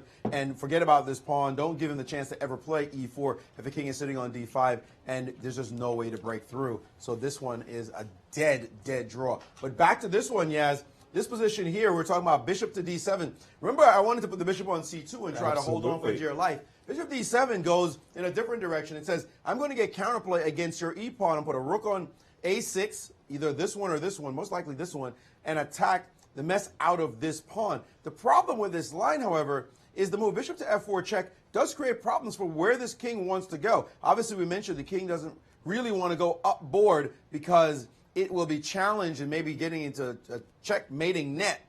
But if it backs up, for example, to E2 and then rook over, the problem is if you now leave with a move like rook to A6, it is indeed possible to play check, forcing the king backwards, let's say here, getting on a light square, and then to sacrifice this and then play for C3. And this pawn is got an escort. C2 is coming. No way to stop that. C1 queens, win a piece. And you might have this one pawn for the bishop. That's not going to be nearly enough. That's going to be a disastrous position for white. So this position would be winning. Bishop F4 check is indeed a strong-looking move with the plan of moving the rook away and then push the baby home. This pawn is still hanging. He could take it at any time. But at the moment, this doesn't seem as though Grishuk, he's trying to get counterplay, but it doesn't seem like it's nearly enough, and the bishop going off in the wrong direction. Wow, huge. And then you're, of course, mentioning the game that all eyes are also turning to, and that's between Vladimir Kramnik and Shak Mamedyarov. Shak was able to give up an exchange for 2 pawns. How serious are Shak's chances? I'm sure he stands better, but can he pull out a win in that game? Maurice. Oh, you're asking me? Yes, sir. I thought you were looking at it yourself, because I know you know this position is nothing. This is just what do you get? The problem is that this rook is a pain in the neck. I mean, the rook is always going to be checking you all day, and you're going to have to constantly build fortresses to deal with this rook. And that is a big problem. The rook will also get behind pawns, so you have to keep your knight on this square and somehow find a way to make progress that doesn't change your position. So that is a major challenge for black in this position. The rook is just too active, can start marauding in position. It's going to create too much danger. I don't think he has any chance of winning this position. Well, let's get a confirmation on that, because we have a very excited fan on the phone call, Jennifer. Welcome to the show. Let us know your name and why you're so excited. Hi, I'm Zach from Kentucky. I just wanted to talk about how this is the best candidates tournament that I have seen in my lifetime. And I am a bit sad, though, because I tried to find you guys for, like, the first 2 days of the tournament, and then I was like, I guess they're not interested in chess nowadays. So I just didn't even check until today. And so I'm really glad to see you all today. Shout out to all of you guys. And Aronian and Kramnik, I know that they are probably very disappointed with their results. However, I am so happy for how they played every game. They tried to get every bit of juice from the position. Aronian's G4 against Caruana, I mean, just crazy. The chess that they played was awesome. The results that they got, I'm sure they're not very happy with, but as a spectator, I am just enthralled. Well, Thank you, Zach. First of all, thank you for your discovery and finding that we are indeed on the air and have been since round 10, I believe. The last 5 rounds, that's right. So this round time of 9. Today in Chess, we came back for the climax of the event. But yeah, we weren't here actually for the first few rounds, but of course we were following it. You were actually doing some coverage with the Chess Bras. And so, chess.com. Yep. Yes, the chess world was transfixed on this tournament, and we're glad that you missed us. But And to your point, Zach, to your 2 points, Zach, I absolutely agree. This has been just a fantastic, fantastic event.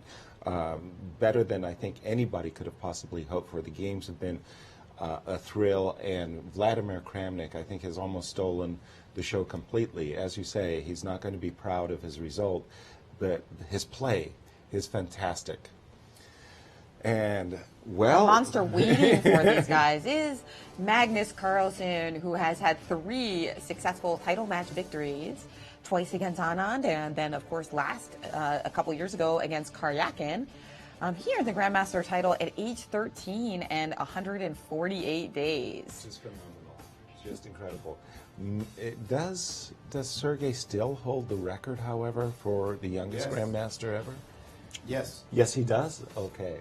But that is a fantastic record, 13. I remember when Bobby Fischer became a Grandmaster at 15, and then I thought, okay, no. And then Judith beat his record. Yeah, but it's Polgar. impossible that anybody would ever beat his record. And look at that, Judith Polgar, as you mentioned, and obviously Magnus. But a 3-time world champion, Magnus Carlsen, waiting for his challenger, and it looks increasingly likely. We don't want to jinx him, of course, but it does look like Fabi is going to do it. And last I checked, the youngest Grandmaster in the world is Wander Liang, current youngest Grandmaster. Who will be, of course, playing in our U.S. Championship. Okay, let's take a look at how possibly Shaq might be able to pull off, still yet, a victory. Yeah, like if Kramnik makes some errors, for instance. Right. So we've just seen this last move, Bishop G2, with a very obvious threat of capturing this pawn on E4. Let's assume, just for the moment, that the rook would post up to defend this pawn. Now, imagine I would play King E6. Just on a good day, I want to push these pawns, G5 and H4, and I don't, as Maurice was mentioning, this rook could quickly swing behind the H-pawn, so I move my king up to E6 just to sidestep that possibility. Now, white to play. We need to make a poor choice for... A poor choice or a poor decent choice? move? A poor choice for Kramnik would be a poor choice like Bishop A6. That would give up the pressure that white is having on the H5 pawn, and suddenly, yes, G5 with the idea of H4, and suddenly chances appear. I think that's fair to say. What about your C6 pawn? The C6? You mean you really want to go after this guy? Like, top? I'll take it. Well, if you're Really? going to give it to me. Okay, I will give it to you. I will push. H4, let's take it. Take it. Now, again, you know, pardon me, Black's pawn, Shaq's pawn is just 3 tempi away from promotion. You're right. I thought I had an interesting... You're going to push this guy. And also, I'm still maintaining I'm keeping this rook honest as well by maintaining pressure. I mean, I could play bishop c8 check. right? Where am I going to move my king now? Not so sure. Let's say f7. I wanted to go to f5 and then play rook a7. If I go f5? Bishop f5? Aha. So that after h3 you still get... It was funny because I was trying to, with my move king e6, I was trying to get away from that rook coming nicely active. And I can keep checking you as well. And then, you can, if you go to h7, if you go to h6, then I do the same check. Oh, eventually Right. I'll play like this too. Yeah. Of course. Okay. So even this case has not brought black success. It's just a rook. Rook is very strong. Rooks are nasty. Absolutely. That's right. Absolutely. You know, they're not the best defenders, but they can be very active. Yes. And that rook in that position is just waiting for you to loosen the position somewhat, That's so he can right. jump all over you. And even with the moves I play, which are not necessarily the best moves, Right. But you do have to You were watch just out. Yeah, you're just giving me some rope a little bit. By the way, even in that line, you notice there is a possibility. We didn't look at that as like a real counterplay shot, but the fact that white can also go after that weak c pawn Yeah. is something black has to constantly analyze as well. Although he won't lose the game because the guy takes his c pawn, but or I would also point out. Sorry, back that up a second. I went after the c pawn directly. This bishop c8 idea is another defensive technique. So let's play the bishop a6 move. You say so bad. g5, and now what about bishop c8 instead? Checking it once, yeah. Mm-hmm. You didn't get your h4 move in yet. I sure have not, no. You know that, And then I put the bishop on unfortunately, f5, and then the bishop on You're a tempo f5 is actually a very good square, it turns out, for the bishop. you're so The good, white Diaz, bishop, yes. it's hard for you to make a bad move. Not true, but I like the sentiment. You like all those variants. Take me Yeah, chess. oh boy. Not looking good. We should. But it looks. Bobby can just end the conversation Yes. if he wins his game. Let's see if Fabi can end the conversation. By the way, we did because- see this move. Bishop to f4 check on the board. And it should be pointed out, king to e4, very concretely, is not a move you want to play. That's called a nice little helpmate after rook check and king moves. And then suddenly there's this little business of mate in one on the board. Very nice. Thank you very much for the gift. Chances of that move being played, 0. 0. King Unless E2 there's has a been heavy played. blitz mode. But now Less the king than back. Sergei's chances of winning the event. And Now now the rook is, D8. in fact, under attack, and you would expect the rook to move out of the way and eyeball this bishop. But he does have to calculate the reality of this pawn coming under attack and that he will be sacrificing for this bishop in order to get the play he wants. So that move, rook d8, and now this rook cannot do it, obviously, because it's defending the bishop.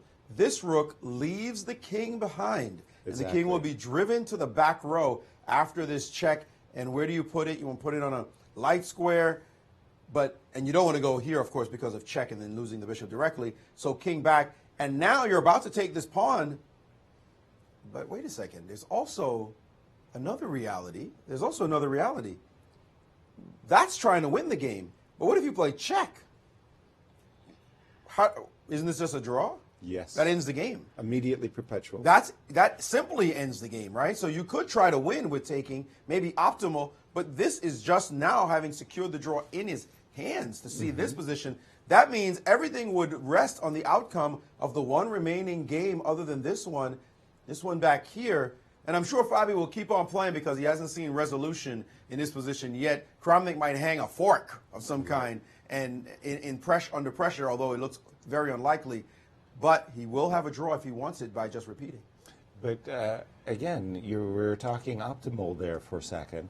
Rook d8. You showed that tactical variation that after rook a6 you sacrifice the exchange with rook b2 and rook d7 as winning. So very powerful. Yeah. So if this move rook on a2 after rook d8. Rook on a2 to a6 is a losing move for white. he can't play it.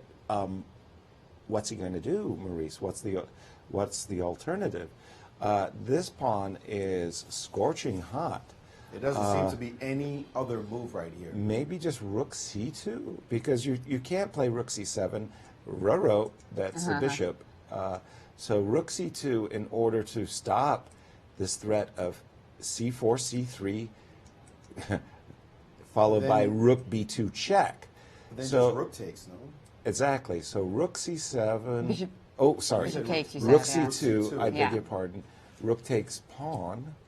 So that's just a very nice extra pawn, and then bishop is misplaced on d7. Excuse me, bishop b8 is a threat right now. Bishop to b8, right? Yes. So you're driving the rook away from the protection of this bishop. how do you even start defending this? Precisely. I'm trying to figure it out You because probably have to move your bishop to stop bishop b8. Yeah, but What then, else? But then check this one. This but line out. there's a little c3 action. Exactly, with ideas of rook b2 as well as rook d2 check. And if rook takes pawn, then Then it should be You're- mate. with you're rook buried. Yes. Rook It's d2 made check. in 3. Yeah, I think that Fabi's just going to try to win because on the off chance that Kramnik gets into time pressure and blunders, his chances Precisely. of losing are zero almost. absolutely. Right. So he might as well just try to finish the game and then end everything. Right. Well, while we were on break, I was talking with Christian, and we were both like incredibly impressed. We think that Fabi played a flawless game today. I mean, he maintained incredible calm, and if he manages to maneuver into this 2-result position, it's just fantastic and a beautiful game. with the Favorite black game pieces. of his event? No. Oh, I think it's definitely his best played game of the event. I mean, he's had some amazing games, but when you look over this game and you replay the game, you can't help but be impressed. But people are going to be no replaying these mistakes. games. People This are is- going to be replaying these games over and over. yes. for generations, yeah. This is a cleaner affair, yes, absolutely. If you like control chess And I do. and just stopping anything the other guy has, Right. keep everything solid, and just go, and then just eventually outplay him, definitely will be his most controlled and clean victory. He was never in any real danger that I can remember in this Exactly. game. And to be in a must-win situation, well, Under to pressure. to be in a pressure-filled situation and just play your game. That is the secret to handling pressure. Just play like yourself and handle your business and then walk out of there, no matter what everybody else is screaming about or worried about. I got to say, the game against Aronian, though, that was pretty saucy.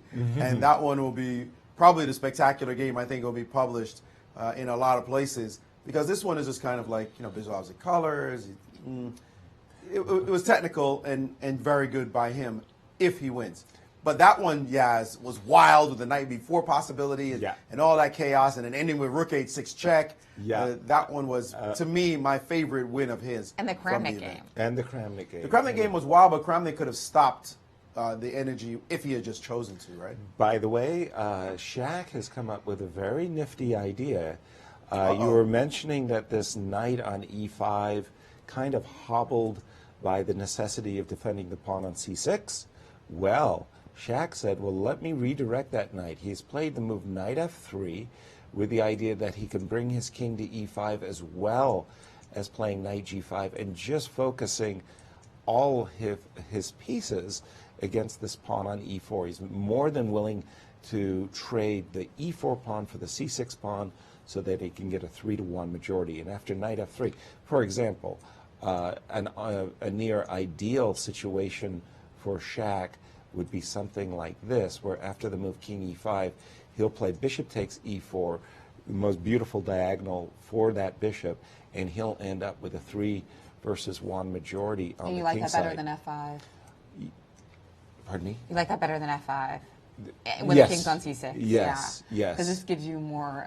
Yeah, and I'm just dreaming of creating 2 connected pass pawns and taking like this, and this h pawn with this bishop looking at that scrumptious square.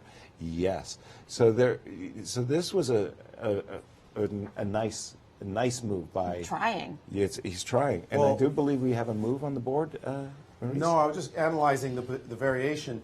The trick, though, is this move, a bishop to c4 check. King e5. And if you go up the board, then this move, rook down, behind. And if you simply... Take the pawn, yes. By the way, this is... It's a big threat. A nice little mate threat. Yes. That's mate So on the take board. the pawn. So king takes, and now bishop to d3 check. G6 hanging. And G6 is hanging. G6 wherever is you go. hanging. Yes. Now this pawn is hanging. And the whole position changes. So bishop c4 check chases you back. After this position, you have to go backwards and allow this rook to come in here. No. You still can go after this pawn, though, and Yes. trade this one for this one under different circumstances. Not as active a king in this position. But, and that's really significant. And that's really significant because without the king, that means white can organize a defense. They're just giving king c6. I'm not sure what's wrong with rook c6. Looks like there's nothing wrong with it. 94 check and king back. And if I take on g3, there's a rook check. You take here, this check, and suddenly you can't go here because of the discovered possibilities. Right. Losing one of the two, whichever one. Right. So rook e6 check, you have to leave the pawn. And now he does still have these two connected passers, but you're not winning that position. No, exactly. All right, back to the game of Fabiano. That is, for all the marbles, a win in this game would win the, well, he would be challenger. Let me refresh my board and get up to date with the players. I believe we've seen rook c2 because, again, we had analyzed this move, rook a6, to a winning sacrifice for Fabi. So rook d8, rook c2 is on the board. And now rook takes b4, not just clipping a pawn, but also white has just been thrown on the defensive, and c3, as well as bishop b8, there are concrete threats that I just don't see how Sasha's going to deal with them. What do the engines say, Maurice? Well, there is a big variation, Yaz, a huge variation in the position right now. A very big variation after rook d8, rook c2 that white has to deal with. This move, rook to g1, may be winning on the spot. This move might win a piece on the spot. I'm not sure Fabi is inspecting it. He could obviously take on b4, but this move could end it all right now. What is the problem for white? The problem is, let's say you play a move like g4, rook to h1, very subtle move, and take a look at why. This move, rook to h1, if you play a random move, just play a random move, b5, suddenly the move check, your rook's under attack, the king has to retreat, and now this rook is protected. Black can play king back to e7, attacking the pin piece, and you can't deal with it, and there's no rook takes g2. The rook is not sitting on the g2 square. A small nuance, but Fabi can find this. Fabi can absolutely find this. The move rook to g1, threatening to take the pawn. The problem being that if you now take here, rook takes check, you can't go to the d file. You can't go here because of check, and you lose the piece. So now that means you have to go to the back row, something like king to f1, rook to d2, and now this bishop is under heavy fire, and these pieces are going to stream in very fast. Let's put the bishop somewhere, something like bishop to c6, and now you're getting mated Johnny ball game. What do you do about this move? Hello, Magnus. If he finds this move, rook g1, it's over. It is completely, it's a free piece in his pocket. He could take on b4. I'm curious, because rook takes b4 is so obvious looking, and there's no move for white to improve his position. Right? There's nothing here. So rook b4 is very, very obvious, and he could just, in 5 seconds, have just said, let me take on b4 in a blitz situation. So that might mean that he does see rook to g2, rook to g1 with the rook g2 threat, and is inspecting it since rook b4 is so easy to play. If he sees it, I guarantee you, it's game over. And I think he sees it. Because why else wouldn't he just take the pawn right now and keep playing the game? So we might see rook g1 on the board and how long in this position. How long has he been contemplating? It's been a few. It's Just definitely a couple minutes. It's So definitely that's been a a few good minutes. It's a sign. very good sign. We so might see rook this G1, move. G4. Yeah, this is... Show that line again. Again, rook please. G1. Your pawns are simply under attack. We're going to take it. G1. King And F2. and it doesn't matter. King F2 Is the bishop... bringing this. But the problem is, your bishop is doing work. So this line, I don't know where you're going to put your bishop. Bishop to C. Bishop to A4 is playable, and now this pawn starts to milk down the board. Right. This is looking very. Because of those mating threats again. Those right, you same can never mating take threats? on C3 I'm because trying to of figure rook out D2. how do you get behind this You joker? can't. This guy's mean. Yes. That C pawn is coming very, very fast. You got to check. You got a possibility of coming down and then trading down here. This is dangerous. Let's just play a random move. This move B5, and now the move check. You have to take. It's a forced trade. Check. Yeah. You have to move, push. And now you're threatening queen. Mate. Looks Or like even Oh, rook I A2 do is have rook probably C- winning as well. No, rook C7. Sorry, Maurice. Rook C7, rook D1 check, and then take the rook. Yeah. Yeah, don't allow, yes. Or we could have played rook A2 instead of C2. That looks pretty wonderful as well. Everything looks great for black in these variations. And I agree with Maurice. The longer that Fabi thinks, the more he's going to play this hyper-accurate move. And you said that's why you love this game, that accuracy that Fabi is demonstrating. He's playing a flawless game. He's just playing under pressure. Oh Fantastic. no, he took on B4, it looks like. We still love you, Fabi. Come on. He's still much better. He's still much better in that position, but ooh, rook G1 was a fantastic chance. That King E7 move was so counterintuitive at the end of the line, allowing all the discoveries. Maybe that was the hard point to find. Jennifer, we have a very special guest, this time on a Skype call. That's right. We're getting ready for a very special guest, but we are previewing it to you guys because we've got Garry Kasparov joining us in a few minutes. So if you were thinking of taking a break, don't do it. Well, I mean, Garry has actually been tweeting a lot about the championships. He mentioned that it was a completely inappropriate tournament hall, that it's like an arena with all of the people looking down and the noise must be horrendous. Having said that, he's absolutely enthralled by the games, as we all are. Oh, yes. Bringing us so much excitement. The players really came to play. It's just so great also to have Garry Kasparov joining us. He's joined us before live on the show, like at the Sinquefield Cup and the championships. Absolutely. Unfortunately, we prefer that, but we'll take a Skype call. I'm losing my job. Garry wants the chair. I mean, he's so good. And, well, I'm sure he will also share his view as the challenger. And here he is. Hello, Garry. Welcome to the Today in Chess show. Hello, Garry. You guys, you love chess a lot, huh? And you do because too. you keep talking about ways Fabi can win the game, though from the perspectives of winning the candidates, it doesn't matter at all because I don't see how Mamedyarov can make any progress. So you should talk about Fabi winning the tournament and not spending so much time on just one game. Of course, Rook G1 was winning easily, but in our position, it's still won easily, but it's probably irrelevant because now we should talk about his chances against Magnus.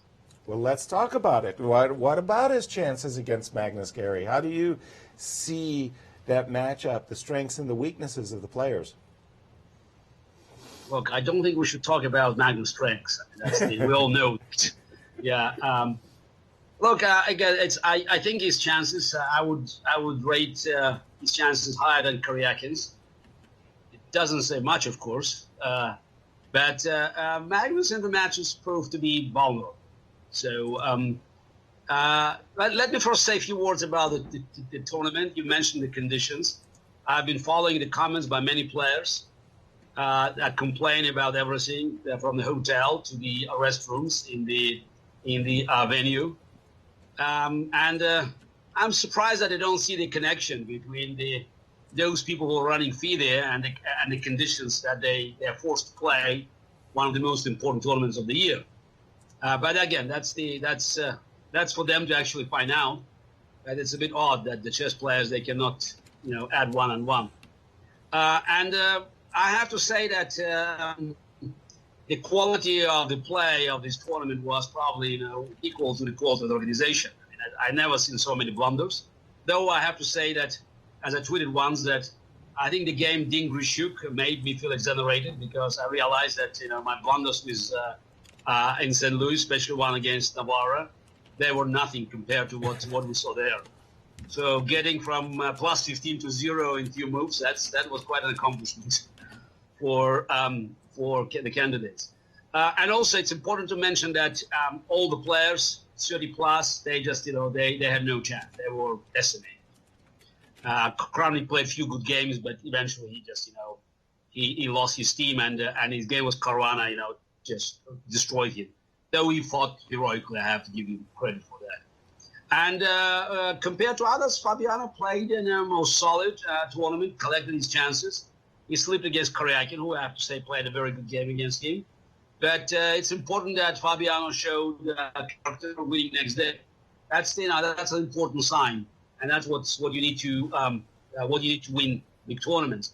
So he deserved to win the tournament, and now I'm curious what will happen in the match because, as I said, Magnus' performance in the last match against Karyakin was far from convincing, and Caruana, I think he's a better player than Karyakin.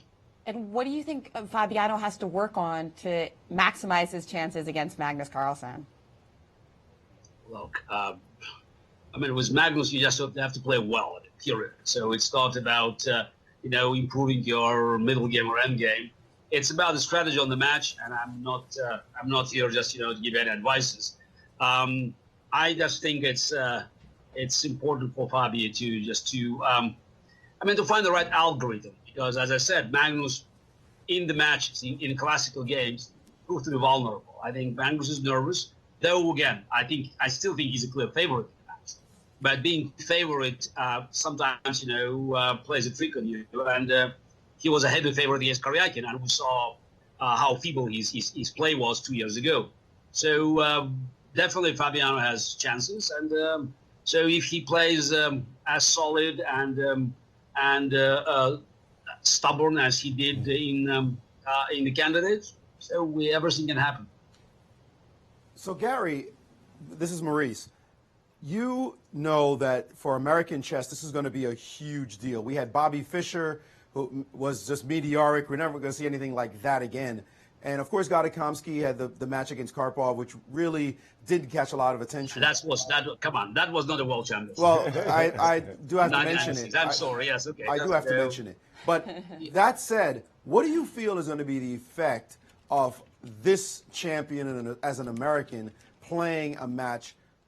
Do you think you've always talked about bringing chess to the United States and getting some interest, but it has not really stuck as much as we're all trying to do. What do you think will be the effect of Fabi being the challenger against Magnus? First of all, I hope that it will give us an opportunity to promote the general improvement of chess in the United States. I mean, Fabiano's success is not official success. That was just one genius, that was the only great player, and with no one behind him even close. Then Fischer inspired the new generation, but still, it was not. It was not as that Bobby Fischer in the late 60s or 70s represented the whole school. Fabiano's success is the result of the great work generated by St. Louis, and I think it's his success and his match against Magnus will help us to emphasize the importance of this regular work with young Americans, and also if Fabi does well in the match, so that will be a great opportunity to put chess and so at a new level in the eyes of American public. Okay, Jennifer. Well, going into this, Garry, did you think that Fabiano was the favorite, or was there another player that had your eye? No, before the tournament, I said that we had so many players there. It was very even field, and I think my prediction was that I would rather say who would not win.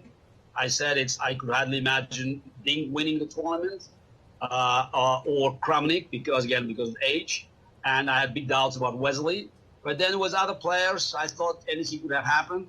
But at the end of the day, it's just, what's happening during the tournament is, Karyakin proved that he's very tough, and he has very, very good nerves. And that's in tournaments with so many mistakes made, because again, as I said, some of the games that were almost scandalous, because just seeing that the evaluation jumping, from +4 to -2 and then back to +4 in a few moves. Yeah, it just tells you that the players were very nervous. And the total fiasco of Aronian, I think that's a clear demonstration that you could be a great player. I think Aronian probably is the strongest if you talk about the pure strengths now, and he could show it throughout the whole year. But he proved to be a choker in every Canada tournament since 2010. It's not about being the greatest player. It's about actually playing best chess at the most important moment. And here, it's not surprising that again we had two competitors, Caruana and Karyakin, as 2 years ago. And when you see the two players actually, fighting for the victory in the candidates, the same format, 8 players double round, that tells you that they were probably best suited players to win this contest. Very good. Garry, today we got the announcement that the dates of London have been announced, but not the venue. We here, being mischievous persons, we're thinking, what would happen if St. Louis were to make a bid? Would that have your support? Would you come and join us in St. Louis if St. Louis was to successfully make a bid? No, I'm not doing anything with FIDE. It's still a FIDE official match. I'll be watching the match, happy to make all my comments. But I don't think that, again, it's not giving advice or what, but it's just, it's a match still in the hands of an organization called AGAN. I think it's, considering the latest development with Russian money laundering operations, I think it's something that you don't want to touch. And hopefully one day the World Champions match will be organized by good people, by those who care about chess, not about using chess for the clandestine operations, as has been done for last 2 decades. But now is not the moment, and let them run the match in London. I'm not sure it will be a great location, but look, they played in Berlin in lousy conditions. I think they played in New York. Last match, it was also not the best venue in town, but that's the way they organize the events. And again, I don't want to do anything with FIDE and with the event they organize in its current form and shape. Fair enough. And if you were advising Fabiano, how much do you think he's going to play before the match? Magnus and Fabiano, like how active should they be before that November match? Well, okay, it's very hard to give an advice to another player, because it's the I didn't want to play too many games, but it was just it was my chess style and the way I wanted to prepare for the matches.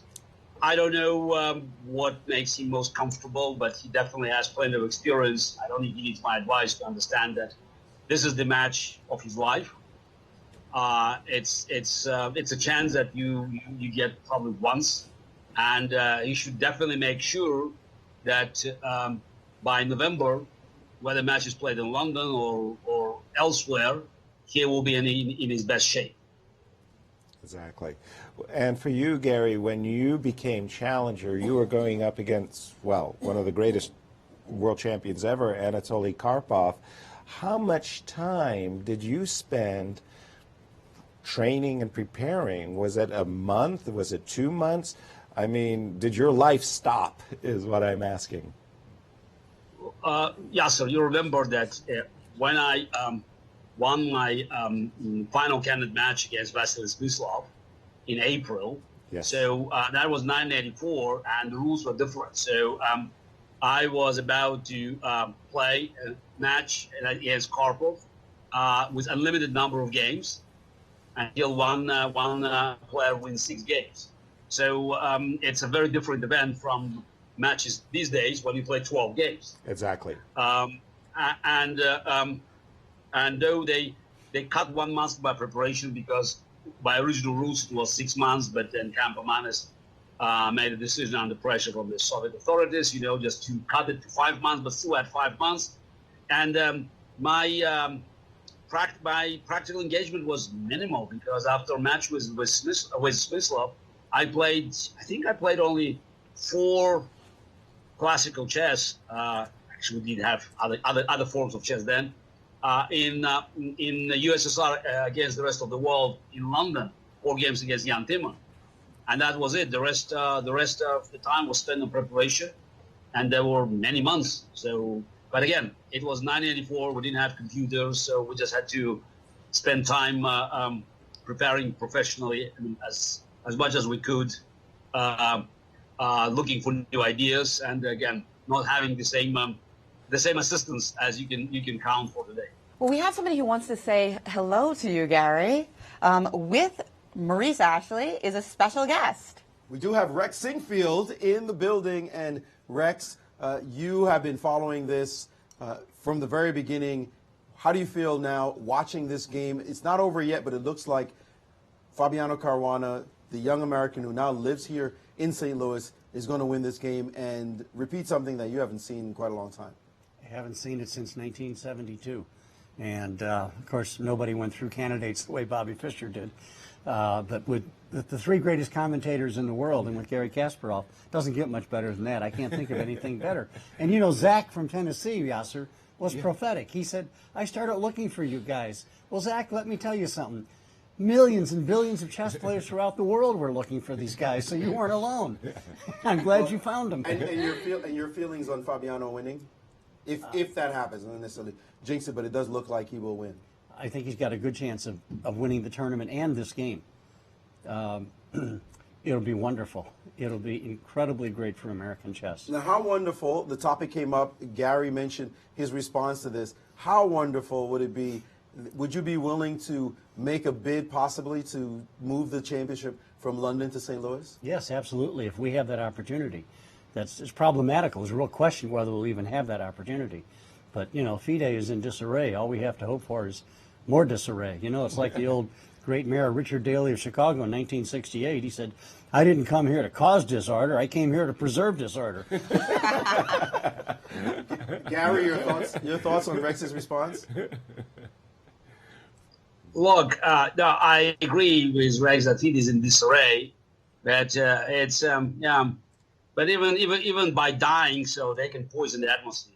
And I'm afraid that this match was still in the hands of Aegon. They made all the arrangements. It's being funded by Russian money. As we know from the recent development, this money is of very odd origin.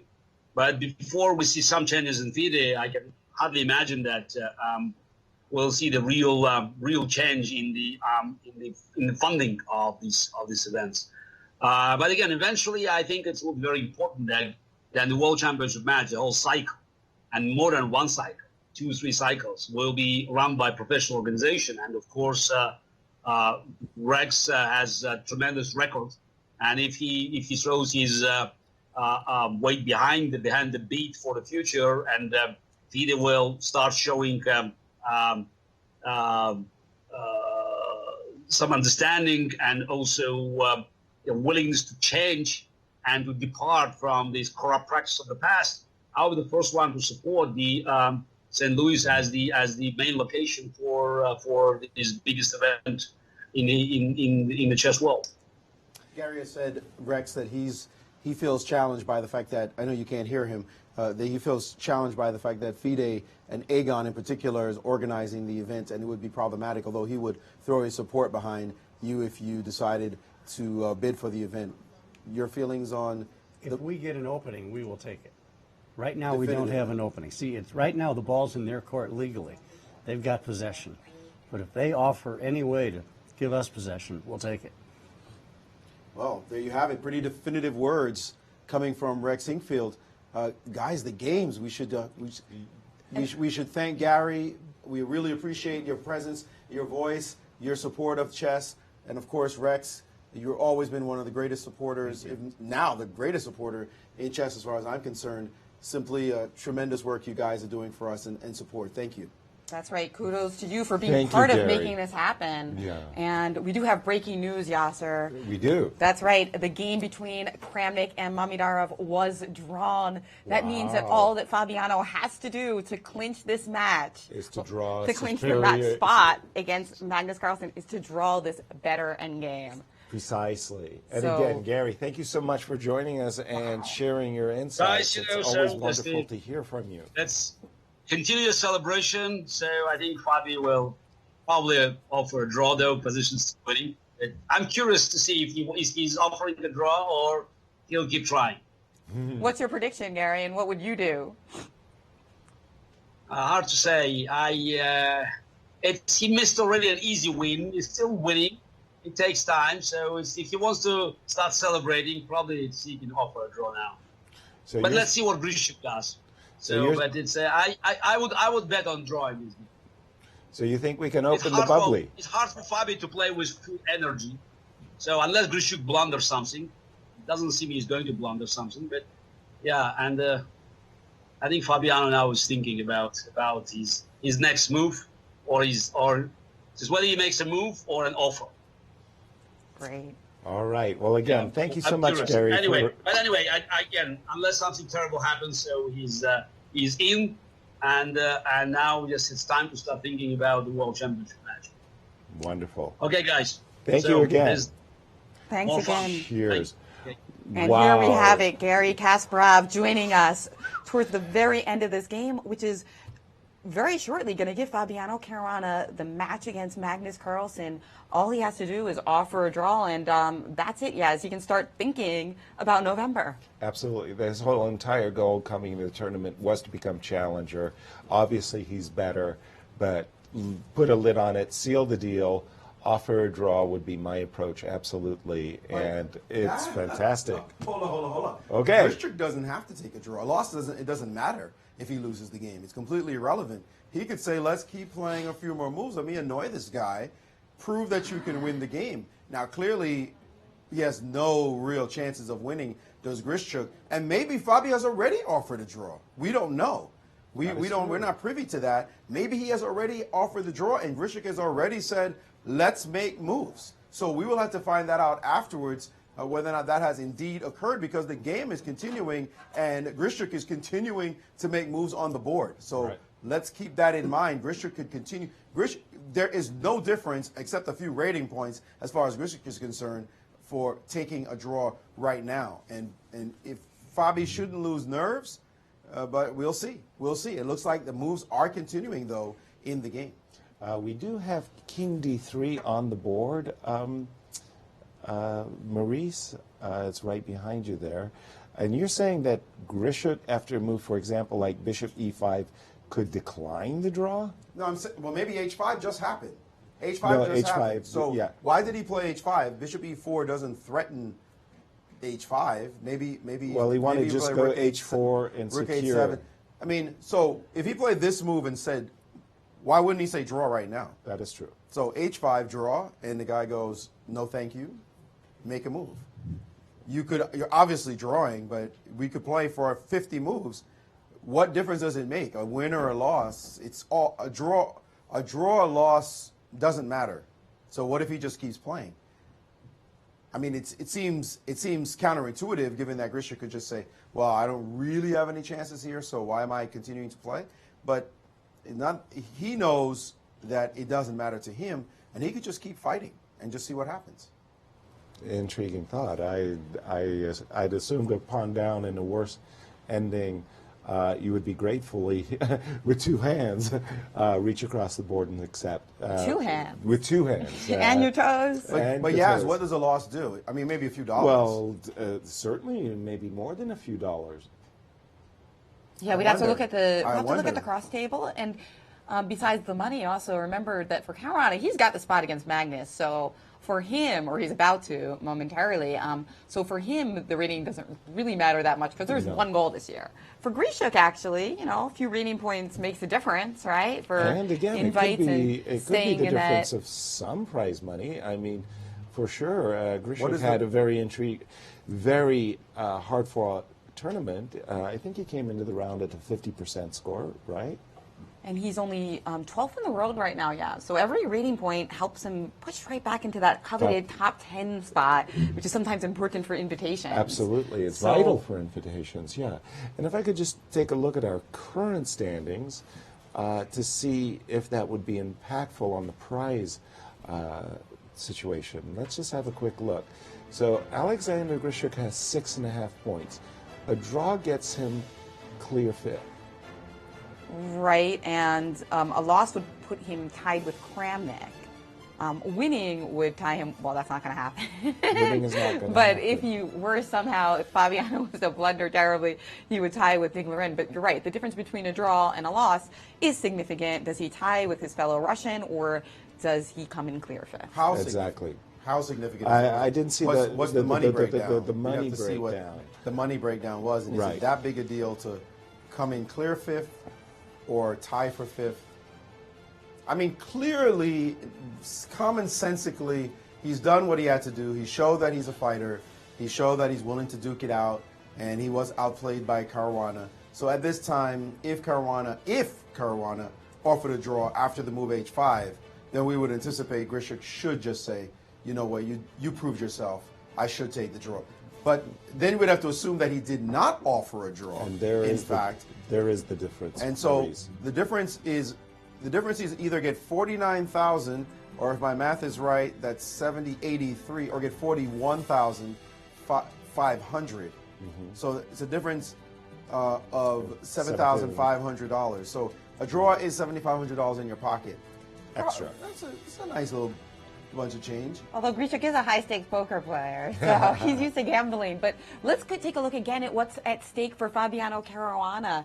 Not only is he going to get that $117,000 first prize, but a minimum of $500,000 at the World Championship. That's the prize for losing. If he wins, he gets 700 plus. Right. And the endorsements, the attention, the future opportunities, the education he's going to get from that training process, potentially becoming the world champion if he can get through Magnus. It's a career. It's history. Moment. Yes, absolutely. This is a lifetime achievement, whether he wins in November or not. Lifetime achievement.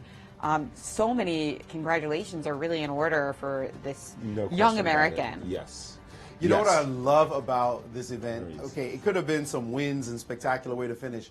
And Garry talked about the mistakes in the event, and from his lofty perch, of course, he sees great moves, and he wants to see great chess, and there's no question about that. But it has been a fighting tournament, and the nerves definitely showed. That was the key word: pressure, nerves. That's what this is really all about. You don't show your best stuff sometimes when the pressure is on, and we've seen it happen to the best of them. Magnus, in his first quest, he also backed in by losing his last round game. So just shows you even the best of the best can show nerves in the critical moments when it's life-changing. And it's going to be life-changing for Fabiano Caruana.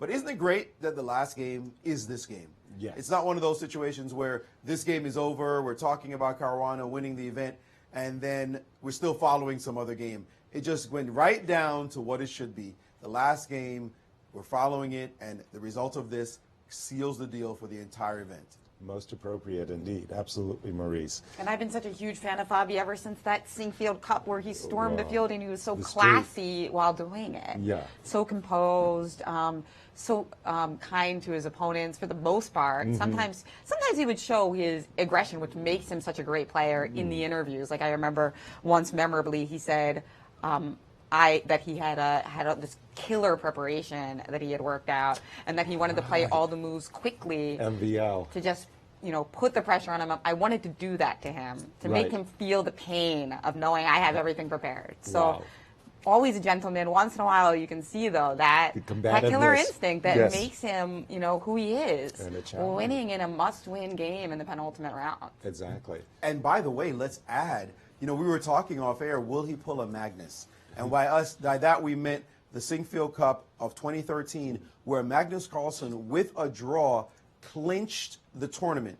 Done deal. Just takes a draw. And Levon, who he was playing, offered a draw, and Magnus looked at the board at the moment down a pawn with compensation and difficulty of black converting. Magnus with the white pieces said, let's play. Let's keep going. We're wondering, maybe Grishuk was the one who offered a draw in this position.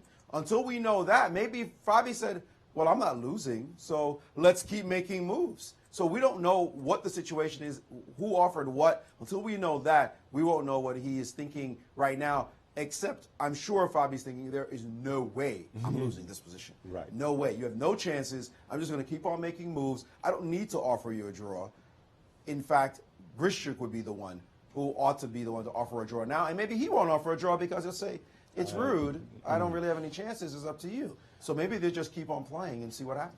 I remember that so well, that 2013 Sinkville Cup event, not only because it was at the inaugural year, but because when Magnus declined the draw, there was an electric bolt that went through set. And Maurice, I remember you and I looking at each other and saying, oh my God, this guy's a real thing. Because you'll remember that it was basically on the eve of the World Championship match in Chennai, and it was here in St. Louis that Magnus signed the World Championship contract, right? His last tournament so before that. He was sending out a bold statement that I am the challenger and I want to play. That and showed I us. remember it was just that amazing. showed us a lot. We were talking about that after that game. Remember the conversation? We said, this kid is something special. Yes, exactly. Because you turn down a draw when the tournament is over and with a draw. You clinch. There's no extra prize money involved.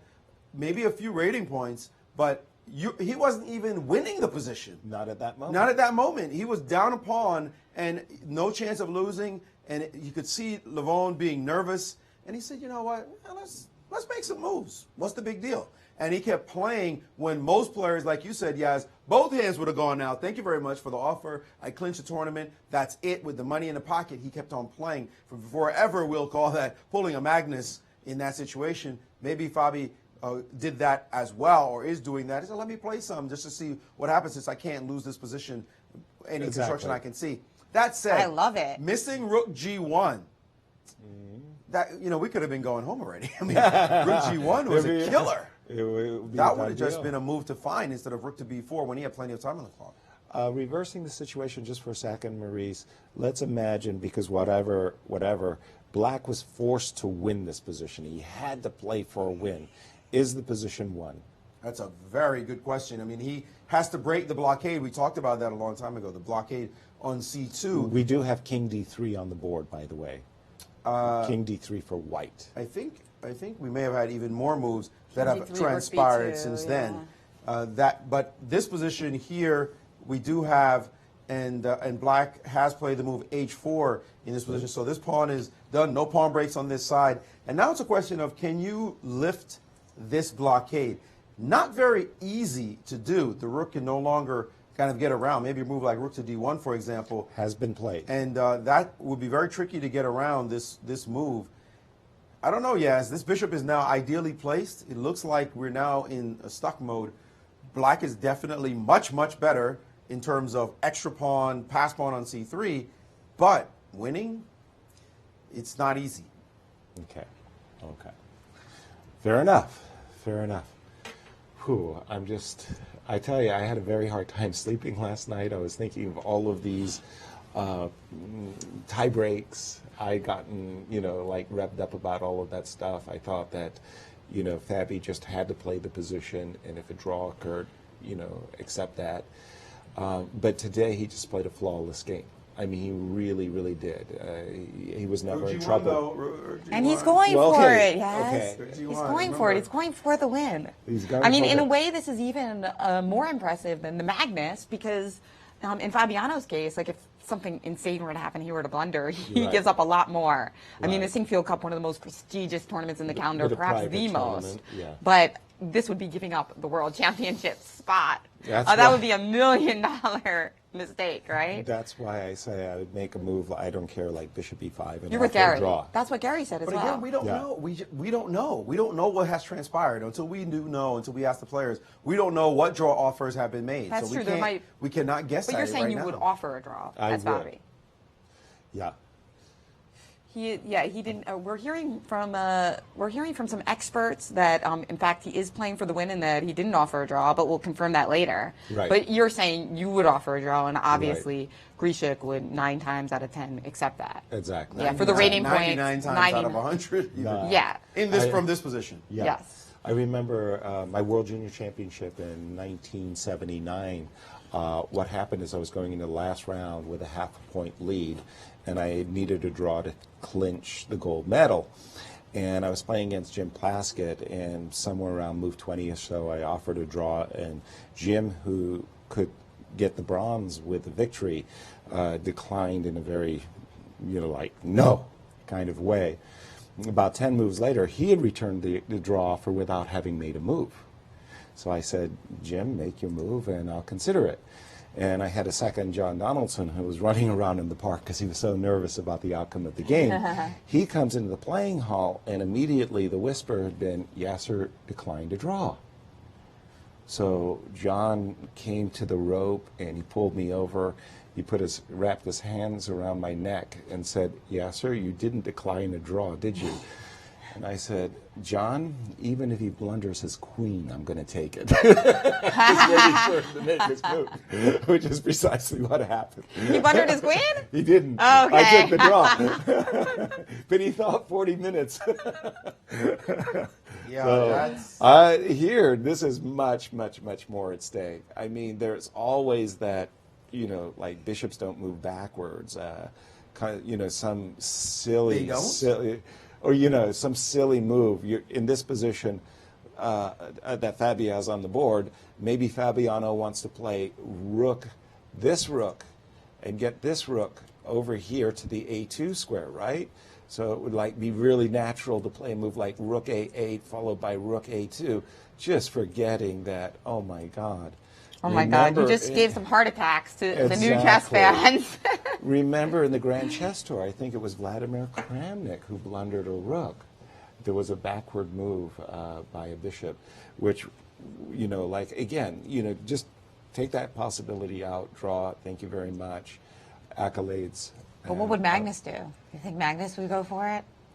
I think Magnus would take the draw. I think everybody would take the draw. You think everyone except for Fabiano Caruana? In the Sinkfield Cup. Everybody. In the Sinkfield Cup that Magnus should just draw and be done, and we were shocked when he didn't. Exactly. And so, yes. First of all, again, Grishuk maybe have said no 3 times, all he has to say this once. Maybe Grishuk already said no. And if that's the case, then they're just playing. And there's no more question of a draw offer of any kind, like take a draw. The guy didn't offer you a draw, so there's no draw. Or if he offered and he said no, then it's done. They actually just have to play.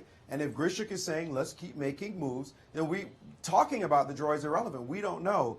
And it's hard to imagine that a draw offer has not already been made, right? I mean, what would you bet? You'd bet that a draw offer was made by somebody. And I would have suspected. You'd have suspected by now, right? Right, exactly. So what do we have? We have a game. Right. We have a game, and the test is on. Fabi knows if he's not going to get the draw now, then he's got a couple of hours ahead of him to try to finish this game off, because the guy's going to keep saying the guy's just saying no to your draw offer. You got to go find something. This would be crazy. By the way, Fabi somehow loses. I don't know. Like, you just created insanity on the board. If he loses, Mamedyarov is waiting in the wings. Exactly. He is currently in the lead, tied with Karyakin, but with better tie breaks against Karyakin. So Karyakin is out. It is Mamedyarov who's now sitting and saying, Grishuk, my buddy, please keep playing. Just keep playing. You never know what could happen. Right. Please just keep moving. Because if Fabiano loses, suddenly it is one Mamedyarov, whose name is in third right now, but should be in second because he's got the tiebreak edge on Karyakin, and we'll also have the tiebreak. And we'll have the tiebreak Fabiano as on well. Fabiano Caruana, not as a result of head-to-head, not as a result of more wins, but as a result of Sonnenberg-Berger, of the third tiebreak, Sonnenberg-Berger, and wow, that. Ooh. And here you're seeing Mamedyarov defeats Kramnik, Caruana draws, but we can add now this stat no longer is relevant. Mamedyarov draws and Caruana loses. And Karyakin doesn't He win. drew. Which yeah. is already Win, he drew, which is yeah. in the books. So So there that we would be a have it. three-way tie for first, and Mamedyarov would win on the tiebreak. Yes. Yep. Yeah, and that. By the way, we have seen a few repetitive moves. It's not an exact repetition. And again, I think this last move is an indication that Fabi is, well, okay, pushing maybe strong, but he's not offering the draw. I mean, he's sitting there going, okay, maybe on a good day, I'm going to put my bishop on d2. Bring my king to f4 and my king to g3, and well. And see if Yasser can find any more help. Well, yeah, exactly. Like a rook on g4, king on f2. Yasser, yes. the point there, though, is it's not about whether or not he's offered the draw, since that may have already happened. When you say offer a draw, you now mean he's not repeating moves. Correct. Like he's not playing king f6, Yes, king exactly. f5, king f6. Yeah. That is another type of a draw offer. Right. A tacit offer of a draw. Correct. So he's not doing that. He's actually looking Yes. to make some measure of progress. That's And we right. have rook a1, bishop d2 in the position as well, yes. So rook a1 has been played. Bishop to D- d2, that D2. encroaching idea that you were mentioning, perhaps getting that Yeah. king into the f4 square. Well, exactly. That king coming to g3 would be very nice. We'll always be able to trade a rook, bring our rook down, so that will tie up the bishop and the king, and then king f4, king g3 marching home. But that actually does give a little bit of counterplay, doesn't it? I mean, the rook is going to come in through a6 or a7 and maybe get your e6 pawn. So that might be a time where Fabi decides, like, hey, do I really want to calculate all this or just repeat some moves? Well, it's hard for me to envision that the loss of the e6 pawn is It's actually going to be too relevant? Yeah, exactly. I'm going to come bring my rook down. Presumably, you're going to, let's just say, keep the blockade, right? Okay. Yeah, now your rook can't get in. And then it's sort of like this bishop is, keeping that. So rook takes. Rook takes and rook e2? It's almost a Zugzwang. I mean, it's almost like. What do you mean? The bishop's going to move. It's no Zugzwang. There's no Zugzwang. Ooh. I just move. I move it somewhere. Like I move it back to e4. You move it back to e4. I was about to say I can check and maybe pick up the g pawn, but okay. No, maybe I put it on f5 then.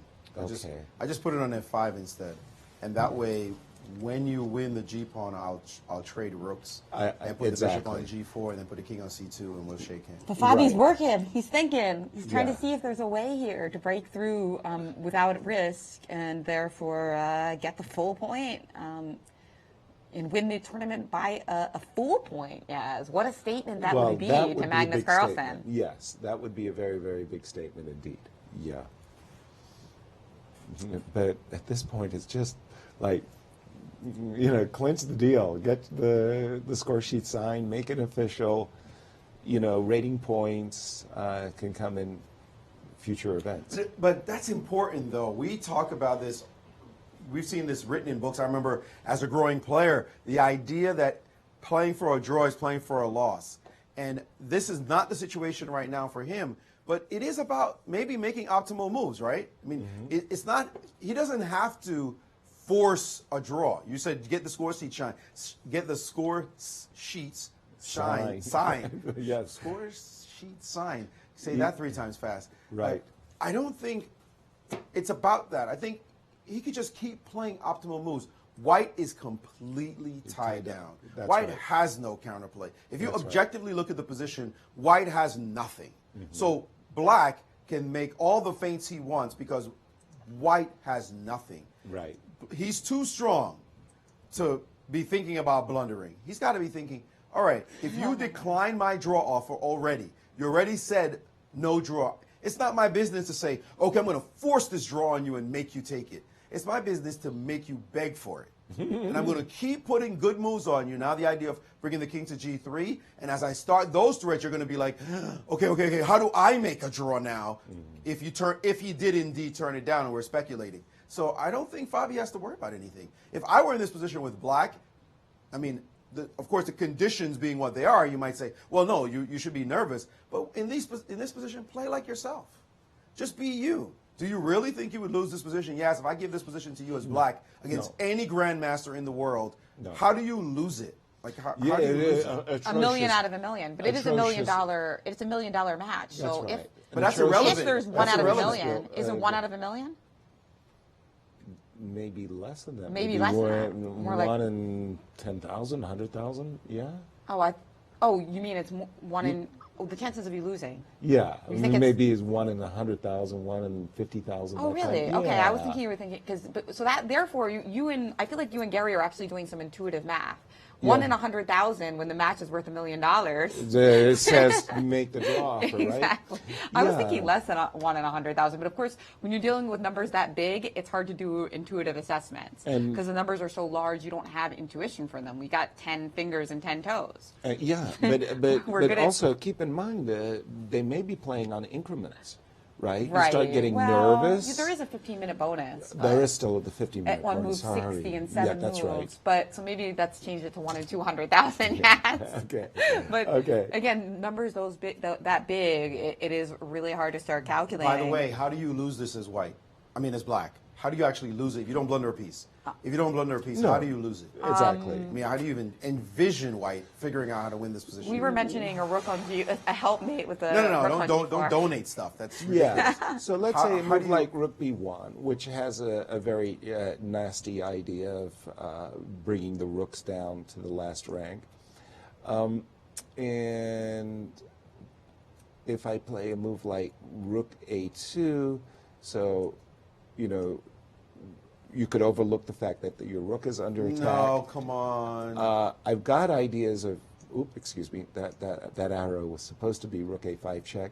Okay, king f4, king g3, very, very nice idea. It's hard to imagine, isn't it? I'm struggling, Maurice. I'm struggling. I'm struggling. Donate a pawn on c3 and not lose the position. You can give away your c3 pawn and not lose. I know. E6 pawn, who cares? Garry felt some time ago, even at the start of this phone call, that the position was actually winning. So, but it doesn't matter, he said.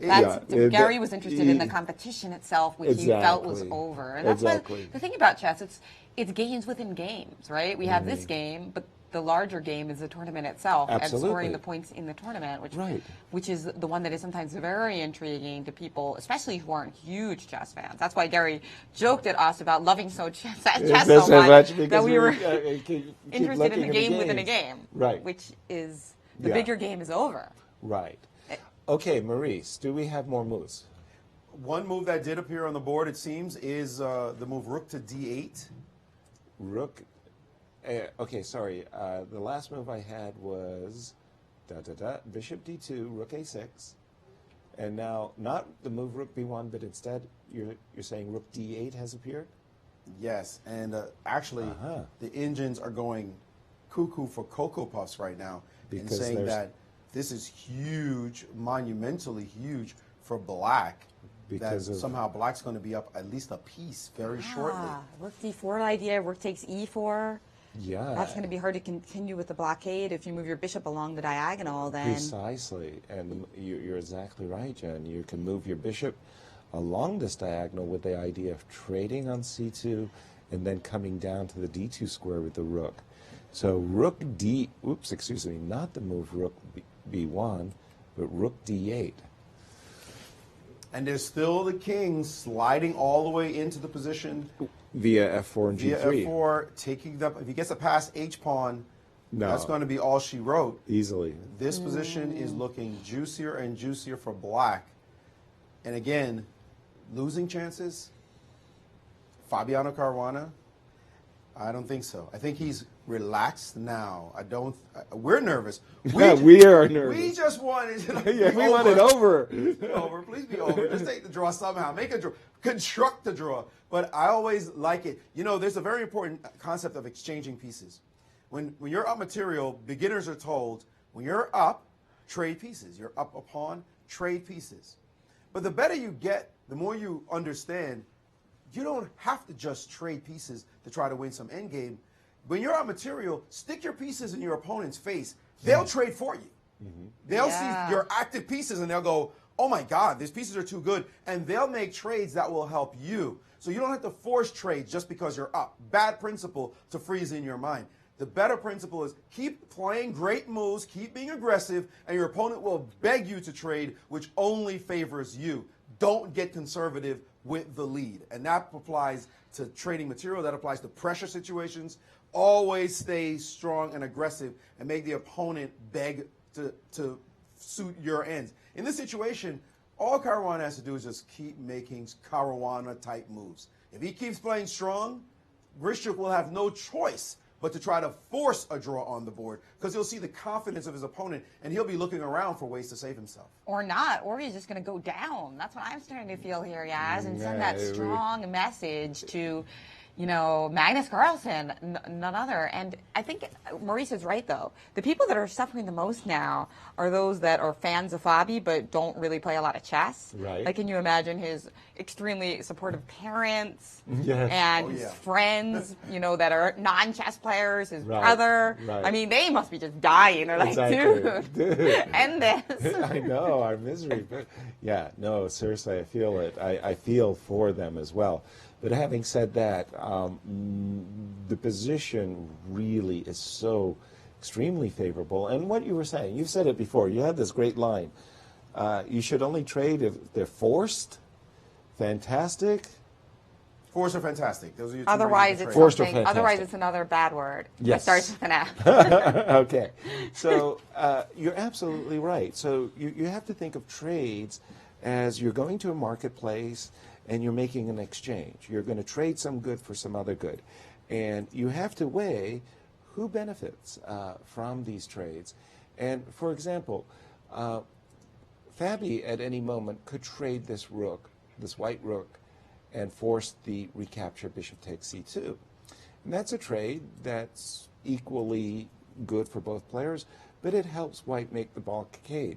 Conversely, if black can force white to trade rooks, well, it helps black as the pawn gets one square closer to the promotion square. So black would rather see white make that trade than the other way around. Absolutely. And then you play bishop c3, and the rook is penetrating, the king's still coming in, and everything's it's just good. A lot of work. There's just Fabi just has to be Fabi. When under pressure, play like yourself. That is very hard to do. When under pressure, play like yourself, because you have the result in mind. You're thinking result. You're not thinking chessboard anymore. You're thinking result. Let's make the result. But if you just keep playing the position, be yourself, be confident. He's confident. He's optimistic. He's just showing tenacity right now. I'll just keep playing. You don't want to take a draw?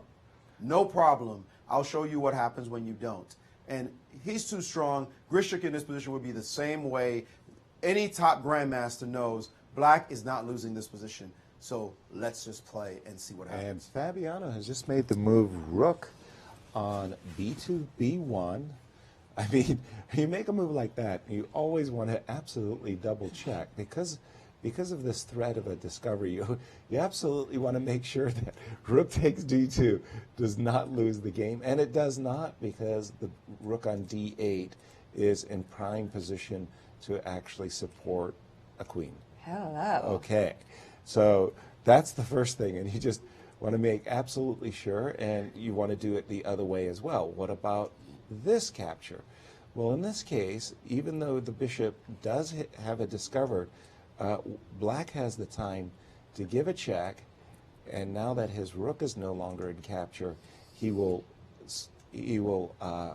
win an exchange. And I'll argue, by the way, backing up, even in a case of a blunder, rook takes on c3, yes, bishop takes on c3.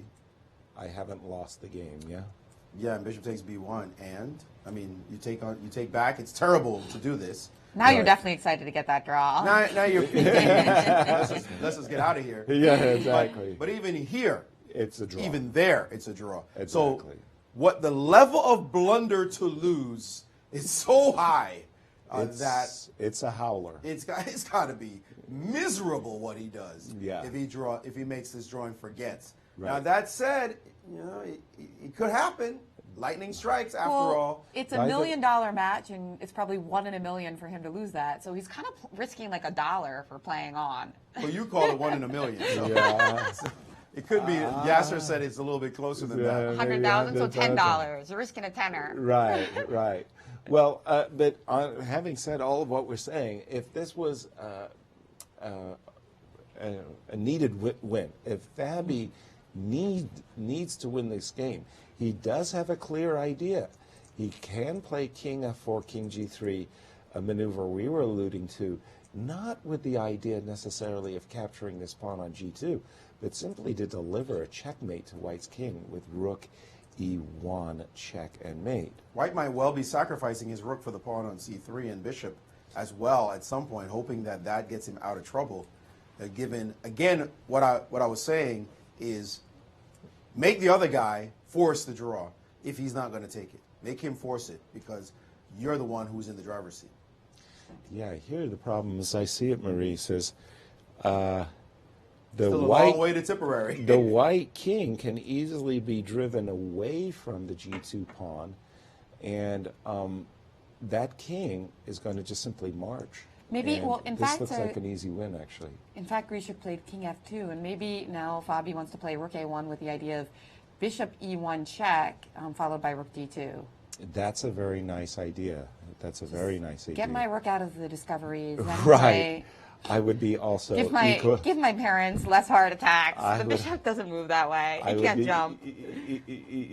Easily be anxious to do that. But by the way, now that we have the engines are also going up 5 points right now for black, saying that Rook D1 is decisive. Rook D1. Rook D1 is the move that's being given, saying that it's absolutely decisive now, having the rooks connected, yeah, Bishop and with, E1, Rook with all D2. kinds of little nasty threats coming very, very fast. So Fabi proving himself right now, a win would just be the best way to win a point clear. That would just be sweet. That's better. You would agree, Yaz. Better than backing in with a Of course. But so sweet, so definitive. Right. Yeah, well, he's going to need to win positions like this against Magnus if he wants to have a chance in that match. He's going to have to win his better positions in his +1 endgames because we know how hard Magnus can fight. Oh gosh, yes. So this is practice right here. Yeah. Now that we just got a quick moment, let's just review how Fabiano is putting the finishing touches on his fantastic tournament. How did he get here, Jeff? Well, he started out fabulously with a win over Wesley So, fellow American. And then a couple of draws, another victory against Vladimir Kramnik. That was an epic victory indeed. That was indeed. the roller coaster ride. Yeah. Yeah, one of the most memorable games of the candidates. Another 2 draws against the Russian players, Sergei Karyakin and Alex Grishuk. Sergei was doing terribly at the time, but he later turned out to be Fabi's main contender. A victory over Levon Aronian. Another roller coaster ride goes out game. Yes. Sorry. And then many draws in a row. And this is where Fabi said that with those 3 draws in the first half, those 3 wins in the first half of the tournament, he felt like maybe he was going in coast mode a little bit too much. You know, he had that huge chances in Ding Liren, only got a draw there. And it was a wake-up call. In round 12, he lost to Sergei Karyakin. And then, bam, his form came back in rounds 13 and 14. And luckily, this is a 14-round tournament because the way he's playing in these last 2 rounds, he's ready to play some Magnus. Right. If this had been a round 12 event, by the way, that loss was a devastating blow. That put him in a position where he had to win in round 13, and he Call of Duty responded. Although, I guess in the end, if he had drawn that game and won this game, he would have won anyway. But that's, obviously speculation. Exactly. And we catches up on the situation. Maurice, how does it look? After the move King F2, well, pardon me, go ahead, use your board. We do have King F2, Rook A1 on the board for some time now. And you mentioned that Rook D1 was boss. Rook D1 looked very bad, although concrete lines, it's tricky. The engine sees the positional advantage for white for being so horrible, disadvantage for white, advantage for black being just so tremendous that you're going to give black pluses and pluses and pluses. But it's actually not finding a concrete path to the victory. It's just saying this position is huge. Right. And we can tell, king great, bishop great, extra pawn, rooks are dynamic. But to actually string together a sequence of moves that wins the game is still a little bit of a challenge in this position. And he did play the move rook to A1, And this is not easy. The Indians giving rook c4 as a protecting move to stop the king from marching in. And you see everything on light squares other than this king, which can go back to e2. White is holding steady and trying to keep the position and say, find something, please. And if you don't, please get frustrated as we get into time pressure. Maybe there you will make some kind of weird blunder and lose the game. That would be, okay, it's a horrible, horrible storyline, folks. Horrible, but that would be one of the most epic collapses in history. If Fabiano were to somehow lose this game, that would hurt for, I can't even speak on it, how bad it would be. So the pressure could be mounting inside. He has to be under control. Just keep his composure and say, you've got nothing to do anyway. So at some point, he can start repeating moves, right? He can just start playing king f6, king e5 type moves. In exactly this position that you have on your board, Maurice, the thing that what I would find attractive about the move rook a1 is it absolutely freezes white's rook on c2. The rook on c2 is now a dead piece. It has no moves at all. How do you attack it? How do you... Well, exactly. So I would attack it with the move rook d4. First of all, I do like very much the idea that I want to play king f4 on a good day, but also I have another idea. If the rooks get traded on d4, I can then follow up with bishop e3 check and rook g1 and gift me the pawn on g2. Right, because the king is trapped. The king would be trapped. That would be a pawn. Absolutely. Say a move like bishop h7, just for to show our audience. Check and rook g2, and that's serious progress. That's what we had earlier, yeah. Definitely. Yeah. So that means you're absolutely right. You can't trade. You have to move your rook somewhere.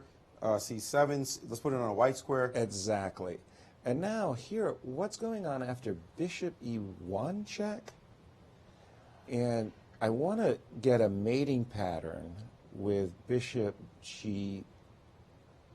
Ooh, that's how I could lose. Be careful. That's how I could lose. A little rook c5 coming. That could be a problem. Okay, that is how I could lose. Yes, you have to be a little careful here. Where are we? We're here. This position here, however. But no, that's all right, Maurice. Bishop e1 check, king e3. Ooh, no, I don't have to mate. You have to go back. But sorry. You could put your rook on the other side. In this position, according to the Indians, this position could be strong. And the line they're giving is bishop to h7. Making a pass, yeah. And then king f6. This is not exactly what we want to do, is play this line. King f6 giving rook, king e2 now, and bishop f4, and try to get some kind of construction here. Is there a mate? Bishop here and bishop here is mate. Okay, now this is real. This you have to be careful about. Bishop here and bishop here is actually mate. That was the mating net that I wanted to set up. Could we just see rook? It's possible. Yeah. Could we see rook d4 again for just a quick sec? Then what did you do? You went all the way down. You went rook f8, right? And this is where we came up with bishop e1 check. I'm still trying to make... What are you trying to do? Get your bishop to f4? Yeah, but king e3 actually comes with a gain of tempo, right? This check is a... Right. That's a nasty. Okay, so... Well, after rook c8, instead, Fabi played a rook to b4. Rook to b4. That's another nice, nasty idea, too. We had mentioned that if black doubles on the first rank, he could get a checkmating net with rook f1 check and rook e1 check. This one is still serious edge, and the Indians are not absolutely clear on this being the best way to play. But that said, it does look like he has a great chance. Absolutely. I mean, he's still not lost, but he's keeping us the drama, the storyline going. Right. And we're still talking about the game, and now we got to worry about the third time control. Ooh. And but you know what? Our audience, people are sticking with us. Oh, absolutely. This is thrilling because you can't wait for that moment where you get to call it and say, This is history. Absolutely. Fabiano will play for the World Championship. And we can't say that, even if it's 1 in a million, yes. Right. You can't say it until it's done. And until the score sheets are signed. I know that so well from my own experience. Never let up. Just, you know. Oh, boy. Okay, but Rook B4, and for Sasha, this is no fun either. I mean, you know, he's doing his best to hang in there, but there's a very concrete threat. That rook is going to come to B1, and then it's going to slide over to F1, and it's going to start harassing White's king. And well, King E2 occurred, yeah. King E2 is on the board. Yeah, that has been played, and that allows this idea that you've been mentioning, King to F4. I've been dreaming about this. For a while. There might even be another scintillating move here, too. I notice on the left part of my screen, the moment you see that little bar, that's a chess engine. I don't see its analysis. I see the valuation. But after King E2, there might be some checkmate pattern. Is there a Rook E1 check followed by a Rook B1, which you guys have continually looked at, kind of doing a little switcheroo there? Yes. It looks like, so you don't step to D3, because that's... No, that's a nice one. That's a finish. But King F2, if I go here, I still have to worry about the suddenness of a discovered attack. Right, okay. Because I was thinking that we would have Rook F1 check, but here you have King E2. And my bishop, unfortunately, is hanging. Yeah, okay. But you do have another move here, too. What about your idea earlier of Bishop F4 with the idea of Bishop G3, mate? Ooh. Oh my gosh, yeah, that's Take cool. my rook, but it's mate. Ooh. Gotta put that on the board. That's a beauty. That is a beauty. We blundered a rook, but we got a checkmate on the board. I love it. That's a way to win the candidates. That's Hi there, Magnus. That's a pretty finish. I love that. That is a pretty finish. Oh my. So we do have to move Rook B4, King E2 on the board. King F4 was played, so King the Rook F4. E1 check move was not Another played. win he missed. Another win. You're saying Rook B4, B1 was done. A clincher. No, Rook check. Rook King check. F2. And Rook check, King F2, and Rook B1. This was a clincher. That was lights out. Because of that line at the end. Because of that mating, that he cannot beautiful stop bishop the construction that's about to happen to him. Wow. Okay. That was but lights King F4, out. He's got a dream. He says, look, I'll put my king on G3, and I've got Rook E1, Rook E3 check and mate. Deal with that.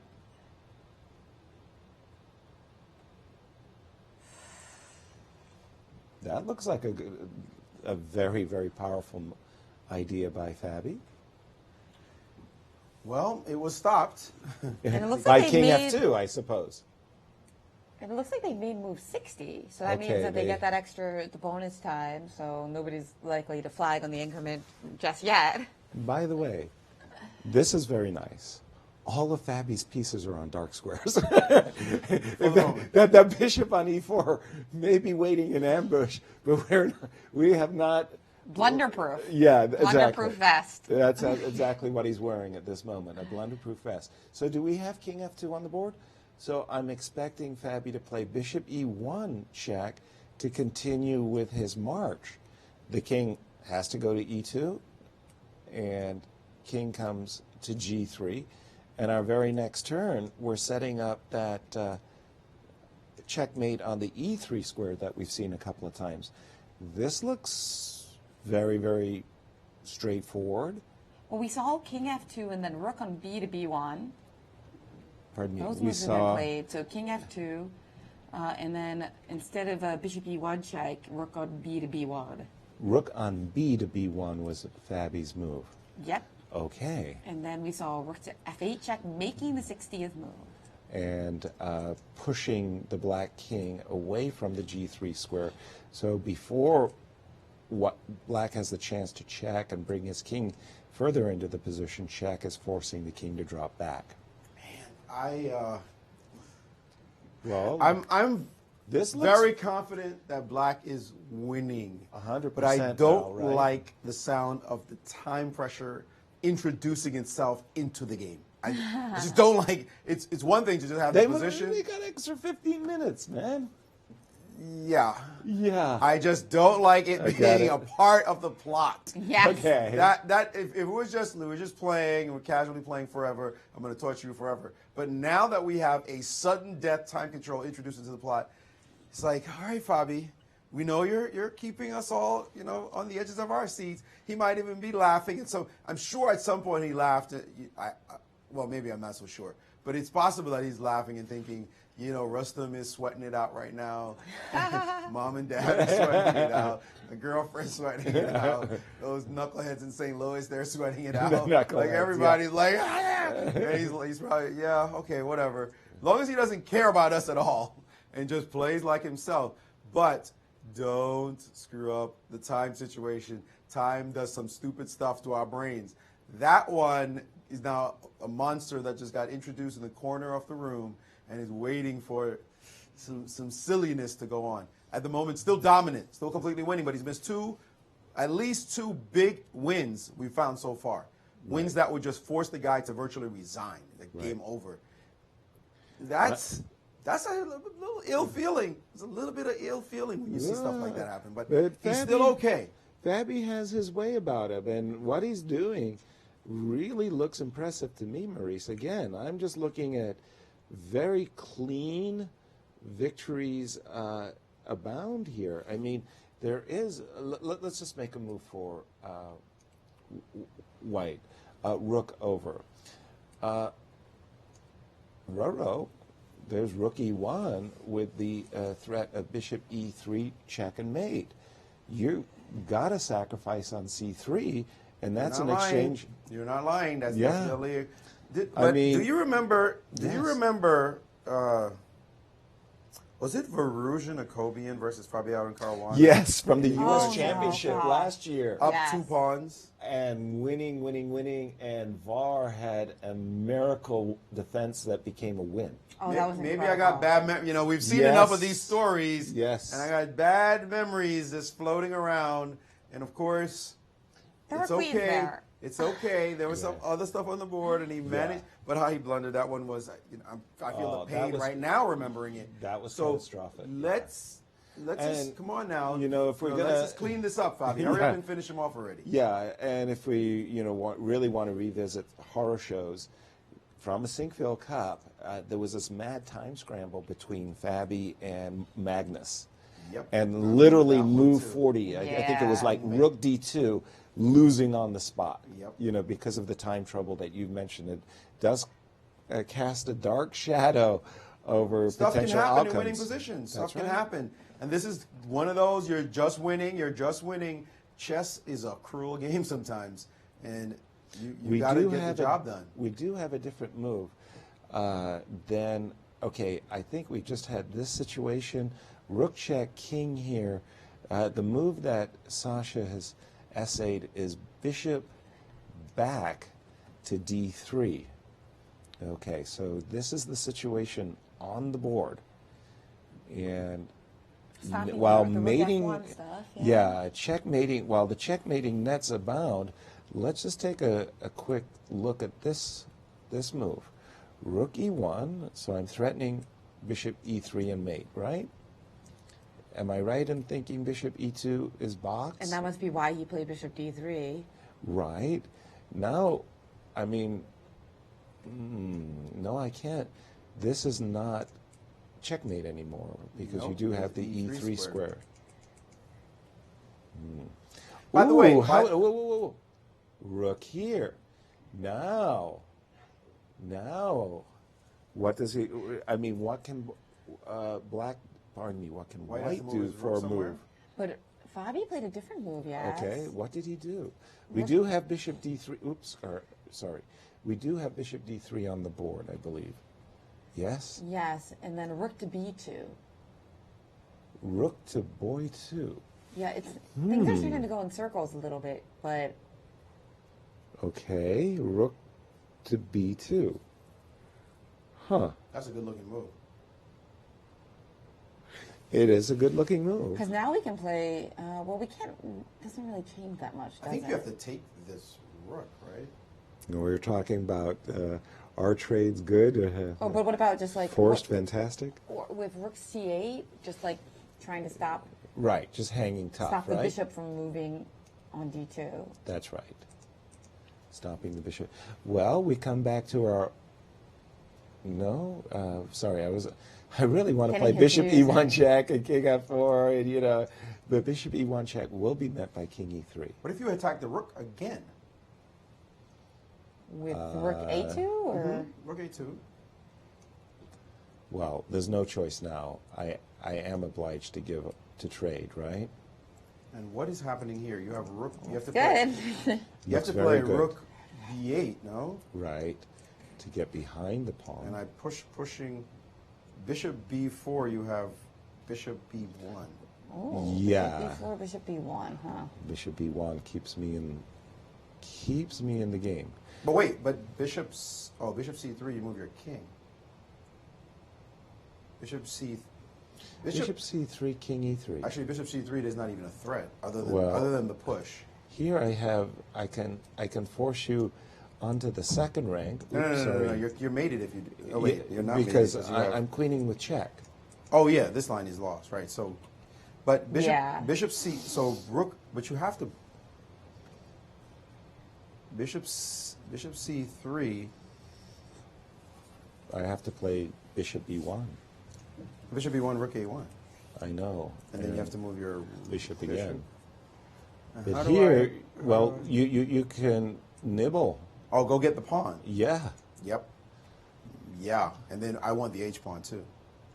You're a member of Pawn Grubbers Anonymous, aren't you? Yeah, you enlisted us both. Okay, very good. Honorable program. Yeah, honorable members. Yes, go after the G2 pawn. So again, not the G2 pawn, the H3 pawn. We really care about the H3. Oh, we're going to take on G2, but we're going to take on H3. And we do. That is the real goal. Sorry, we do.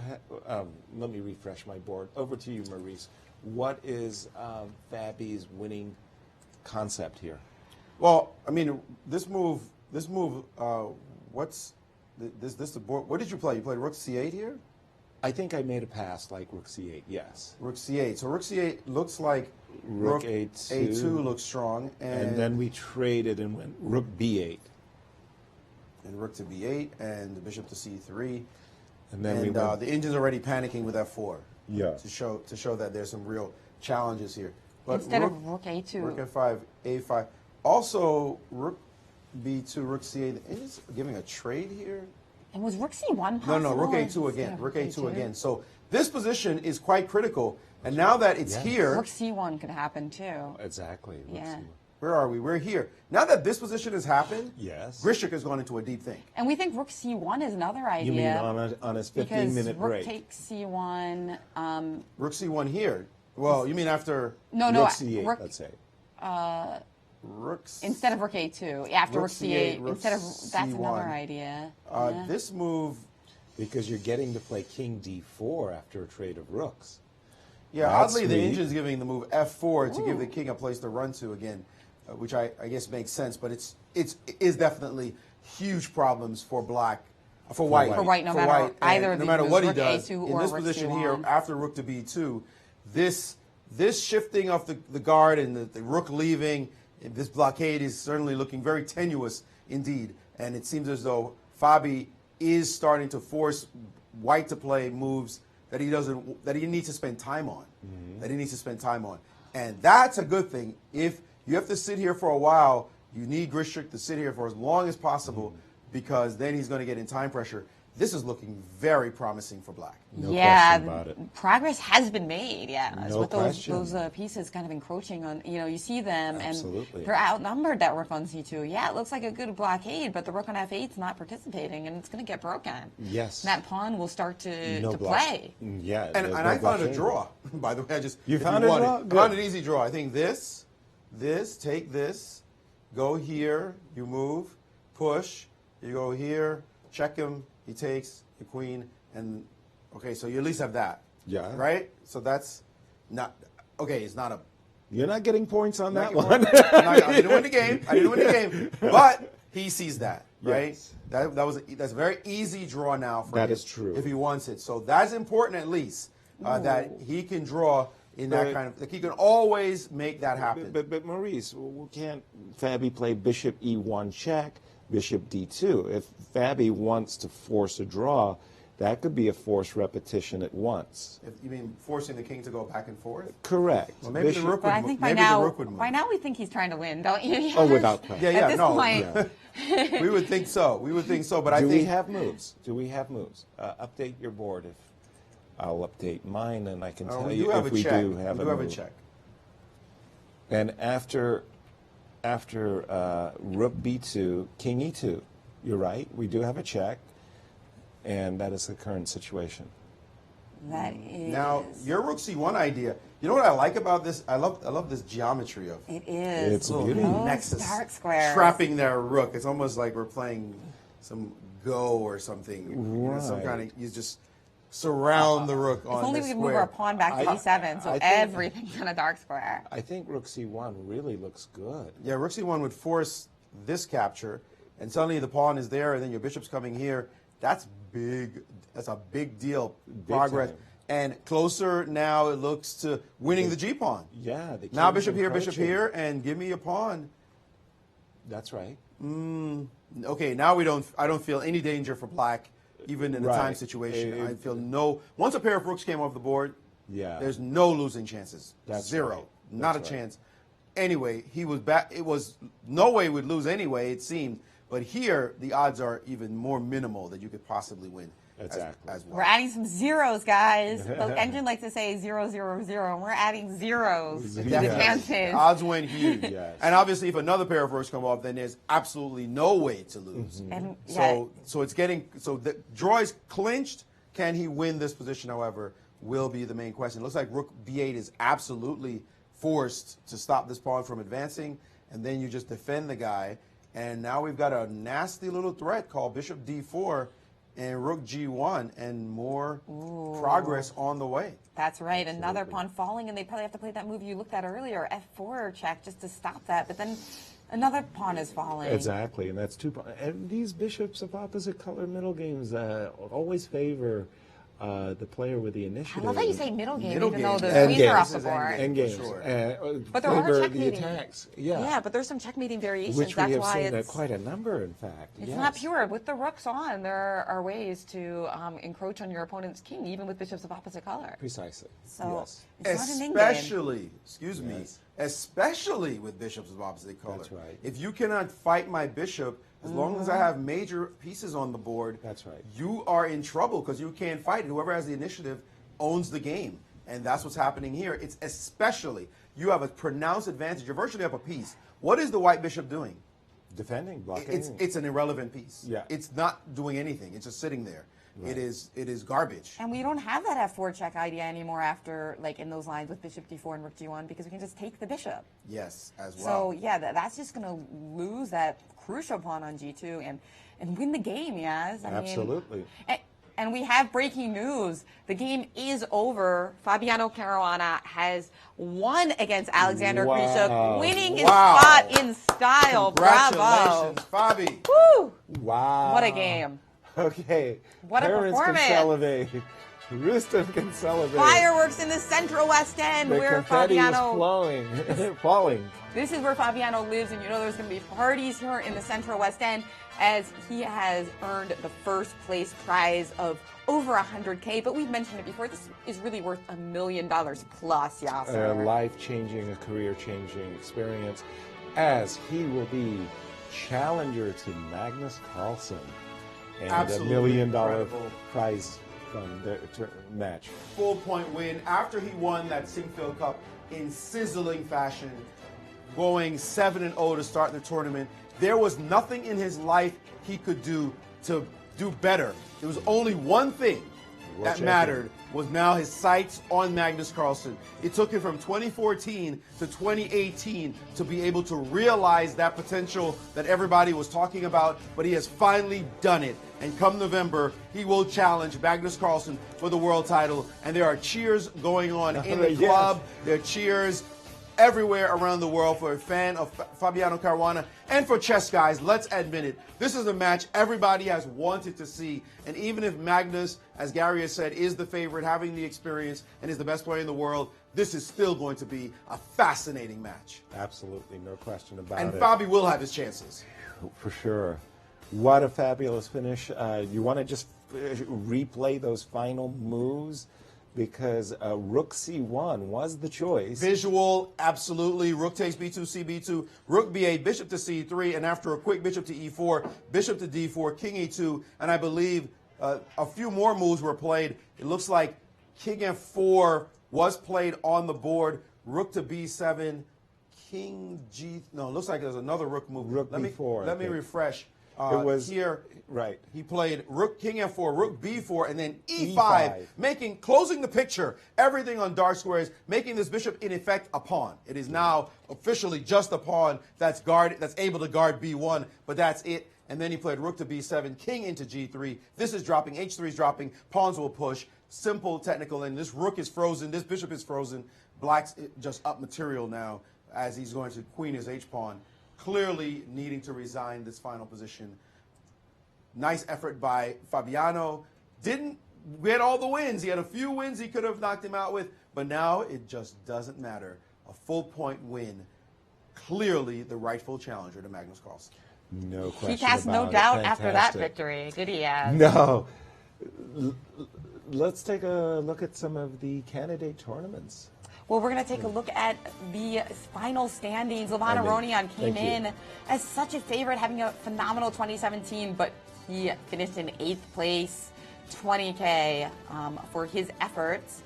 And in 7th place, we have our own American star, Wesley So, but this was not his tournament. Not at all. He takes home $27K.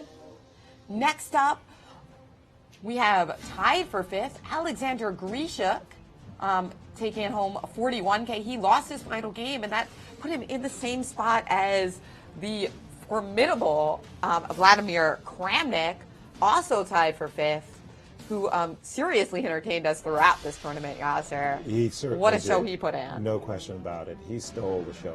His games were just amazing and full of content.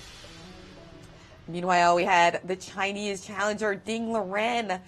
He fabulous also showing. Fabulous. He was still in contention up to the last round. He could, if everything swung his way, he could have become the challenger to Magnus Carlsen. He was that close. He was that close. 4th place doesn't look good, but it was a lot stronger than it looked. Meanwhile, tied for 2nd place, this guy really kept Fabiano looking over his shoulder all event. Mamedyarov, what a fantastic tournament he had, and he would have been a tough challenger as well, but this wasn't it. Well, it was that round 12 that tripped up both of these gentlemen. I was going to say who tripped up Fabi, but it was actually Sergey who tripped up Fabi in round 12. Yes, indeed. Put himself in pole position. That's right, but Sergey Karyakin, just incredible, starting the tournament so badly, and then bringing the heat and defeating Fabiano in a must-win situation that blasted the candidates wide open. Exactly. But here it is, the winner. Fireworks all over the Central West End as Fabiano Caruana becomes the U.S. challenger to Magnus Carlsen, and that match is set for London in November.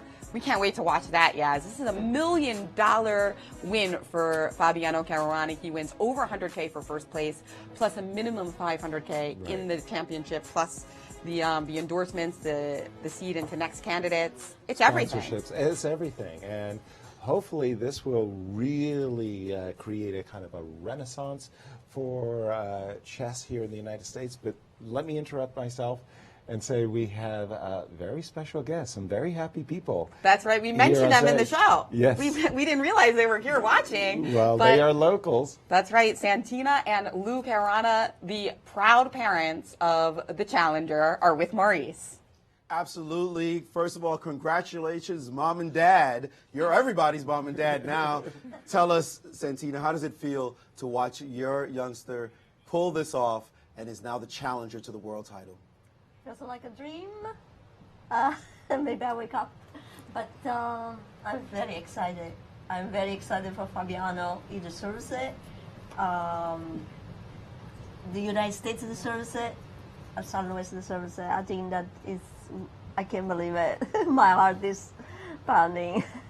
Like the rest of us, Lou, you had to make a big decision at some point, taking Fabiano out of Brooklyn in Park Slope, where I lived. We were co-residents for a while, to take him to Italy, take him to Europe, so he could play and grow in an environment where there was a lot of chess. Do you feel vindicated now that you did that? I do. It was a gamble, and it was a bigger gamble than we actually realized what it was at the time of embarking on the journey. But it seems to have paid off. Indeed, it does. And tell us, how did you feel when he was in Moscow and he lost that last round to Karyakin the first time? What was that like to now go through this 2 years of him coming back on this quest?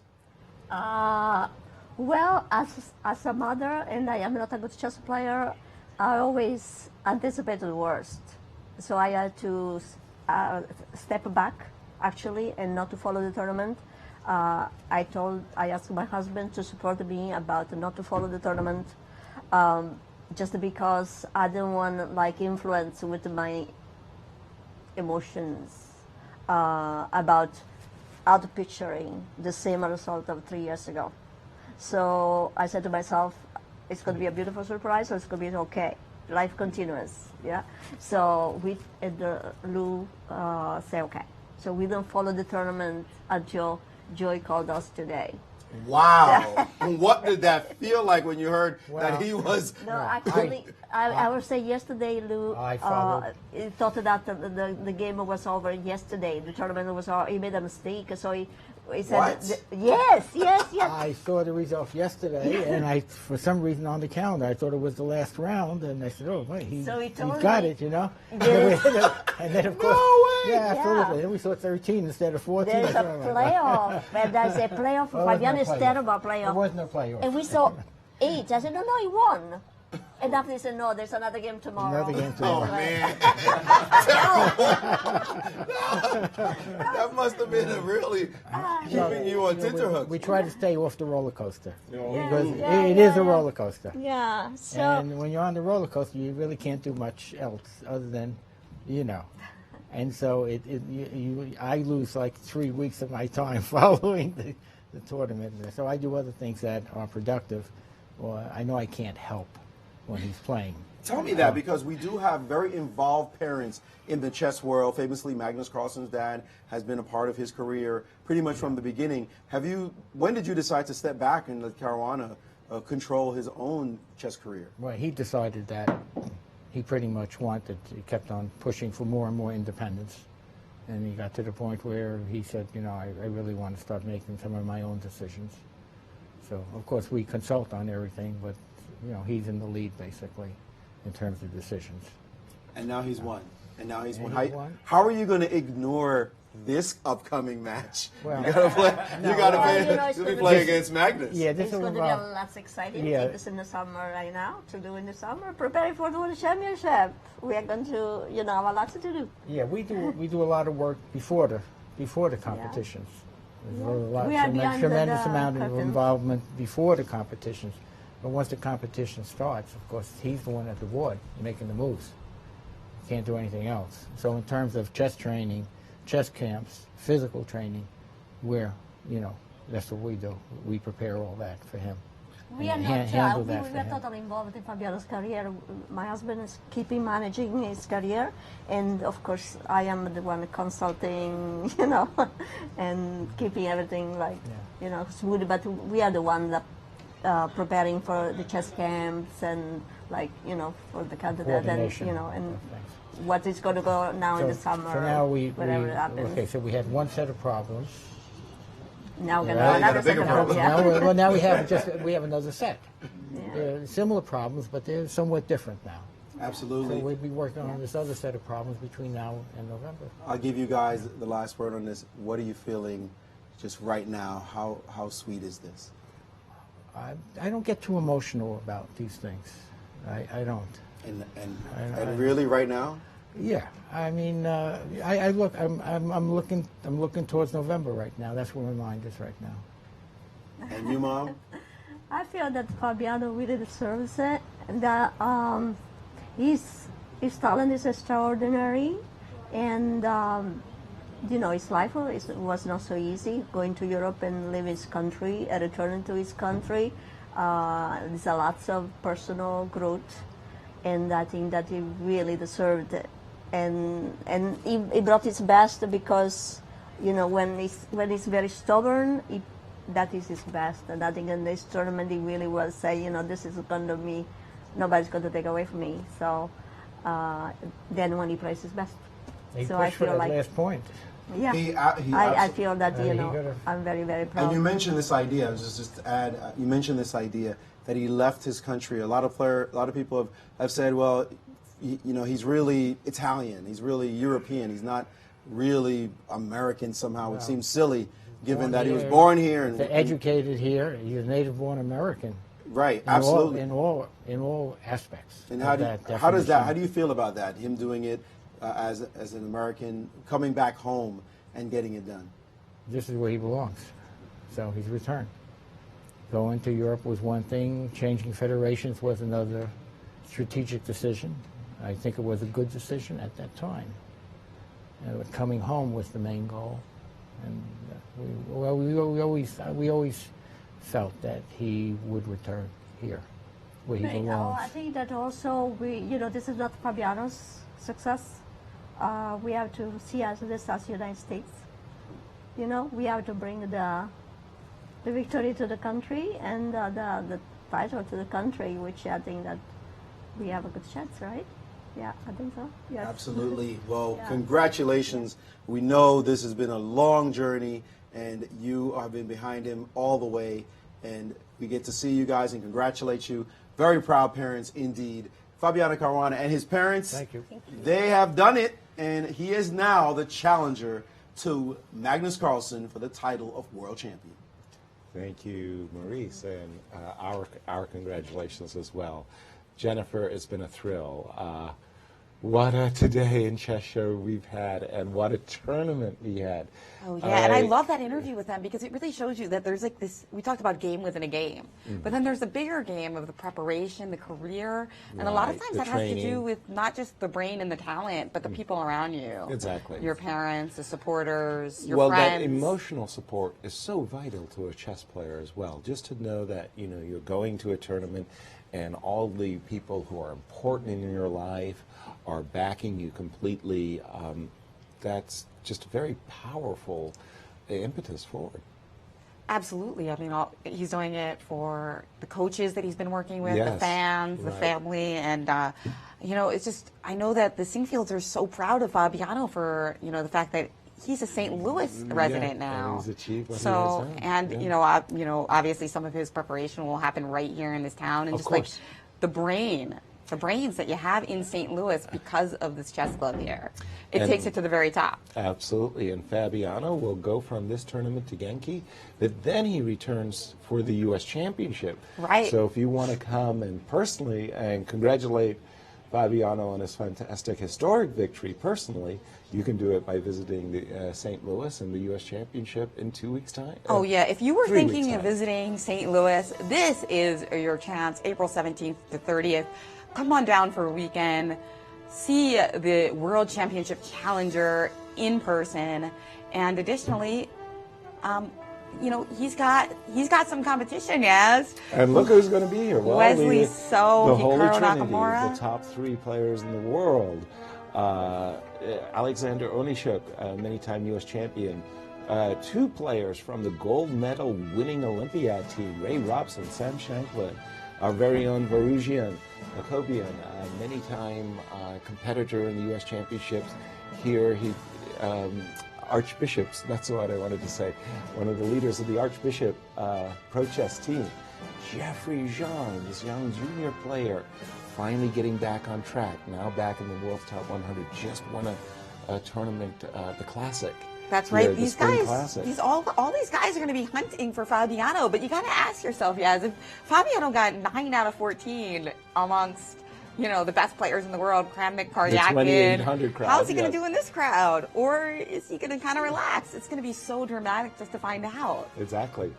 And we also have the women's championship. And then the ladies. And by the way, very always classy, Nazi Bakidze has already sent out a tweet congratulating Fabiano on his fantastic victory and pointing out how great it's going to be for chess. Absolutely, and we have the returning champion, Sabine Feuser, returning to defend her championship title. The veterans, Irina Anna Tatev, and of course, look at these youngsters. Jennifer Yu. This time, really, these youngsters have always been in the bottom half of the cross table, but look at this. Jennifer Yu is now in the top half, and she's really been on fire as a couple international master norms.